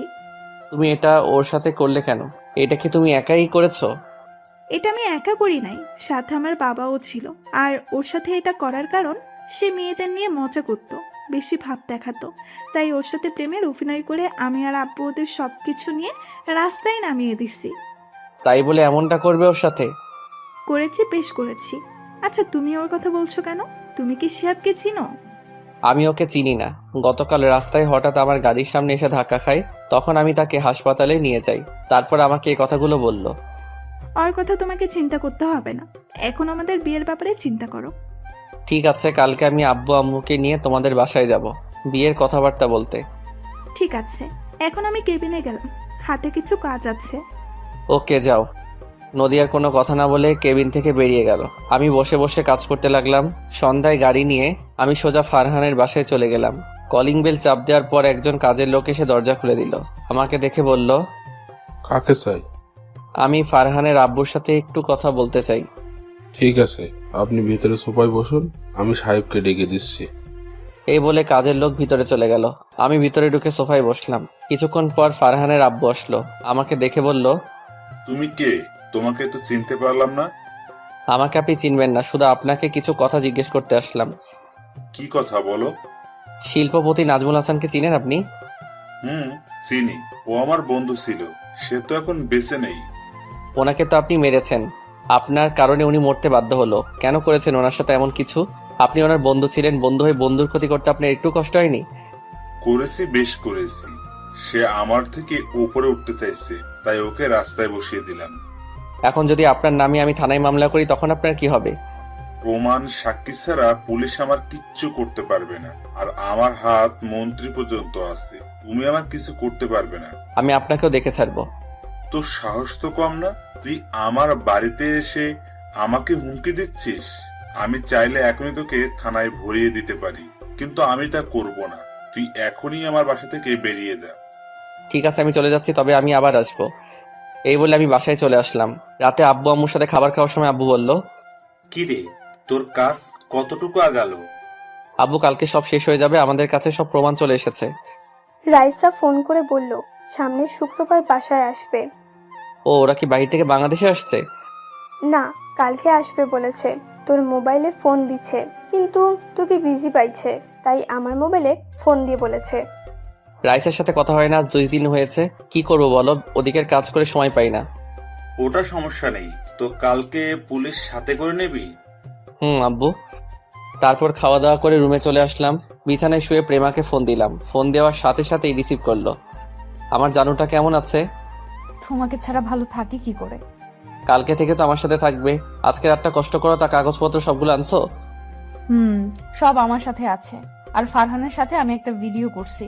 ও আগে কার সাথে কি করছে সব কিছু আমাকে খুলে বলছে। আমি বলেছি তার কথা শুনে আমি তাকে ছেড়ে যাব না। তারপর সবকিছু খুলে বলছে। খুব ভালো করছো, কালকে সকালে বাসায় চলে আসবে। তোমাকে নিয়ে আর সাথে পুলিশ নিয়ে ফারহানা নদীর বাসায় যাব। আমার মন বলছে এখনই তোমার বাসায় চলে আসতে। না জানু, রাতটা কষ্ট করে কাটিয়ে সকালে চলে এসো। ঠিক আছে। তারপর আরো কিছুক্ষণ কথা বলে ঘুমিয়ে পড়লাম। সকালবেলা ঘুম থেকে উঠতে বুকটা কেমন ভারী লাগছে। চোখ খুলে দেখি যাকে দেখলাম তাকে দেখে তো অবাক হয়ে গেলাম। ঠিকই ধরেছেন, প্রেমা। আমি উঠতেই প্রেমার ঘুম ভেঙে গেল। তখন আমি তাকে বললাম, প্রেমা তুমি কখন আসলে? আমি সকাল ভোরে চলে এসেছি, তোমাকে ছাড়া থাকতে ভালো লাগছে না, তাই চলে আসলাম। ঠিক আছে, এখন উঠো, আমি ফ্রেশ হব। আর একটু থাকো না, অনেকদিন পর তোমাকে জড়িয়ে ধরলাম। ঠিক আছে থাকো। এখন বলো, আব্বু আম্মু কি জানে তুমি বাসায় এসছো? আম্মু তো দরজা খুলে দিল। তোমার আব্বু আম্মু জানে তুমি আমার কাছে আসবে? তারা কেউ জানে না, শুধু দারোয়ান চাচা জানে। ও। প্রেমা আমাকে কিছুক্ষণ জড়িয়ে ধরার পর দুজনে ফ্রেশ হয়ে সবার সাথে নাস্তা করে বেরিয়ে পড়লাম থানার উদ্দেশ্যে। থানায় এসে একজনের কেবিনের ভিতরে ঢুকে গেলাম। ওসি সাহেব, আপনার সাথে কিছু কথা ছিল। আপনি আপনার বউকে কেমন আদর করেন? ওসি আমার দিকে তাকিয়ে বলল, ওই আর আমি ভাবির সামনে এমন কথা বলতে লজ্জা করে না? তুই তো জানিস আমার লজ্জা নেই। চুপ হারামি। ভাবি কেমন আছেন? আমি ভালো আছি, তুমি কেমন আছো? আমিও ভালো আছি। তো বলুন কি খাবেন? আমরা কিছু খাবো না। এই কথা বললে তো হবে না, আপনি এই প্রথম আমার থানায় আসছেন, একটা কিছু তো খেতেই হবে। শুধু কফি হলেই চলবে। তারপর রকি একজন কনস্টেবলকে বলল 3টা কফি নিয়ে আসতে। কিছুক্ষণ পর কনস্টেবল কফি নিয়ে আসলো। 3জনে কফিকে বেরিয়ে পড়লাম। সাথে আরো কিছু পুলিশ নিয়ে বের হলাম। রকি হচ্ছে আমার কলেজ ফ্রেন্ড। কিছুদিন আগে সে ওসির পদ পেয়েছে। তার সাথে মাঝে মাঝে যোগাযোগ হতো। এবার যেতে যেতে আসল ঘটনা আপনাদেরকে খুলে বলি। একদিন আমি অফিস থেকে বেরিয়ে এসে বাসায় যাওয়ার সময় রাস্তার পাশে একটা ছেলেকে দেখে গাড়ি দাঁড় করাই। আমি ছেলেটাকে দেখি মাথা নিচু করে বসে আছে। তখন আমি তাকে বললাম, কি হয়েছে তোমার, তুমি এইভাবে মাথা নিচু করে বসে আছো কেন? ছেলেটা মাথা ওঠার সাথে সাথে আমাকে দেখে বলল, আরে রাসেল, তুই? তোর সাথে অনেকদিন পর দেখা। আমার কথা বাদ দেই, কিন্তু তুই এখানে এইভাবে বসে আছিস কেন? এটা আমার কপালে লেখা ছিল। কি হয়েছে আমাকে খুলে বল। তোর জামা কাপড়ের এই অবস্থা কেন? তাহলে শোন, আমি নদী নামে একটা মেয়েকে ভালোবাসতাম। মেয়েটা আমার সাথে প্রেমের অভিনয় করে, আমাদের সব সম্পত্তি দখল করে নেয়। আমি তাকে অনেক বিশ্বাস করেছিলাম, কিন্তু সে আমার সাথে এমন কিছু করবে আমি কখনোই ভাবিনি। এটা তোর পাপের ফল। তোর যে সময় সবকিছু ছিল তখন তুই মানুষের সাথে কেমন আচরণ করতি, সেজন্য আল্লাহ তোর সাথে এমন করেছে। এখন বল, তোর আব্বু আম্মু কোথায়? আমার বাবার বন্ধু জাহিদ খান আব্বুর অফিস নিজের নামে করে নেওয়ার পর আব্বু হার্ট অ্যাটাক করে মারা যায়। এরপর শেষ সম্বল ছিল আমাদের বাড়িটা। এটা নদী এবং তার বাবা মিলে আমার থেকে দখল করে নেয়, কারণ বাড়িটা আমার নামে ছিল। কিছুদিন পর আব্বুর অফিসটা আমার নামে করে দিলেও কিন্তু তার আগে জাহিদ হাসান আমার আব্বুর থেকে নিয়ে যায়। সবকিছু হারিয়ে এখন কি করছিস? একটা ছোট বাসা ভাড়া নিয়ে আম্মু আর আমি থাকতাম। তারপর একটা অফিসে চাকরি নিই, কিন্তু সেই জায়গায় নদী আমার নামে নানান কথা বলে বসের কাছে। তারপর আমাকে অফিস থেকে বের করে দেয়। চাকরির জন্য অনেক জায়গায় ঘুরছি, কিন্তু কোথাও চাকরি পাইনি। নিজেকে শেষ করে দিতে চেয়েছি, কিন্তু আম্মুর কথা চিন্তা করে পারলাম না। পরে এই রাস্তায় কাগজ বোতল এগুলো টোকায় বিক্রি করে কোনো রকম চলি। এখন আম্মু অনেক অসুস্থ, ডাক্তার বলেছে আম্মু চিকিৎসা করাতে অনেক টাকার প্রয়োজন, কিন্তু আমি টাকা কোথা থেকে ব্যবস্থা করব? তাই এখানে বসে চিন্তা করতে লাগলাম। এখন দেখছিস, যে সময় তোর সবকিছু ছিল তখন গরিবদের মানুষ মনে করতি না, আর এখন সবকিছু হারিয়ে রাস্তায় বোতল কাগজ কুড়িয়ে চলতে হয়। ঠিকই বলেছিস। তোকে দেখে মনে হচ্ছে অনেক টাকা পয়সার মালিক হয়ে গেছিস। আমাকে কিছু টাকা দিবি আর একটা চাকরির ব্যবস্থা করে দিবি। আমি চাকরি করে তোর সব টাকা দিয়ে দিব। ঠিক আছে, তুই আমার গাড়িতে ওঠ। আগে তোর আম্মুকে হাসপাতালে নিয়ে যাই, তারপর তোর ব্যবস্থা করব। তারপর শিহাবকে গাড়িতে উঠিয়ে তার ভাড়া বাসায় চলে গেলাম। বাসায় এসে দেখি শিহাবের আম্মু কেমন করে শুয়ে আছে। আমার দেখে অনেক মায়া লাগলো। তারপর আমি আর শিহাব ওর আম্মুকে গাড়িতে উঠিয়ে হাসপাতালে ভর্তি করিয়ে দিলাম। ডাক্তারকে বলেছি ওনার চিকিৎসা করাতে যত টাকা লাগে আমি দিব। তারপর ডাক্তার শিহাবের আম্মুর চিকিৎসা শুরু করলো। শিহাব তার আম্মুর সাথে আছে। এখন তার আম্মু কিছুটা সুস্থ আছে। এই ছিল আসল ঘটনা। এবার বাস্তবে ফিরে আসি। আমি, প্রেমা আর রকি নদীদের বাসায় চলে আসলাম। নদী জানে আজকে তাকে দেখার জন্য আমার আব্বু আম্মু আসবে, কিন্তু সে তো জানে না আজকে ওকে আর ওর বাবাকে পুলিশের কাছে ধরিয়ে দিব। আমরা নদীদের বাসায় চলে আসলাম। কলিং বেল চাপ দেওয়ার পর কাজের বুয়া দরজা খুলে দিল। আমরা কাজের বুয়ার কোনো কথা না শুনে ভিতরে ঢুকে গেলাম। আমরা ভিতরে ঢুকে দেখি নদীর আব্বু সোফায় বসে আছে। আমাকে এবং আমার সাথে পুলিশ দেখে বলল, আরে রাসেল, তুমি? তা তোমার আব্বু আম্মু কোথায়? তোমার সাথে মেয়েটা এবং পুলিশ কেন? এরা আপনাকে এবং আপনার মেয়েকে ধরতে এসেছে। আমাদের অপরাধ কি?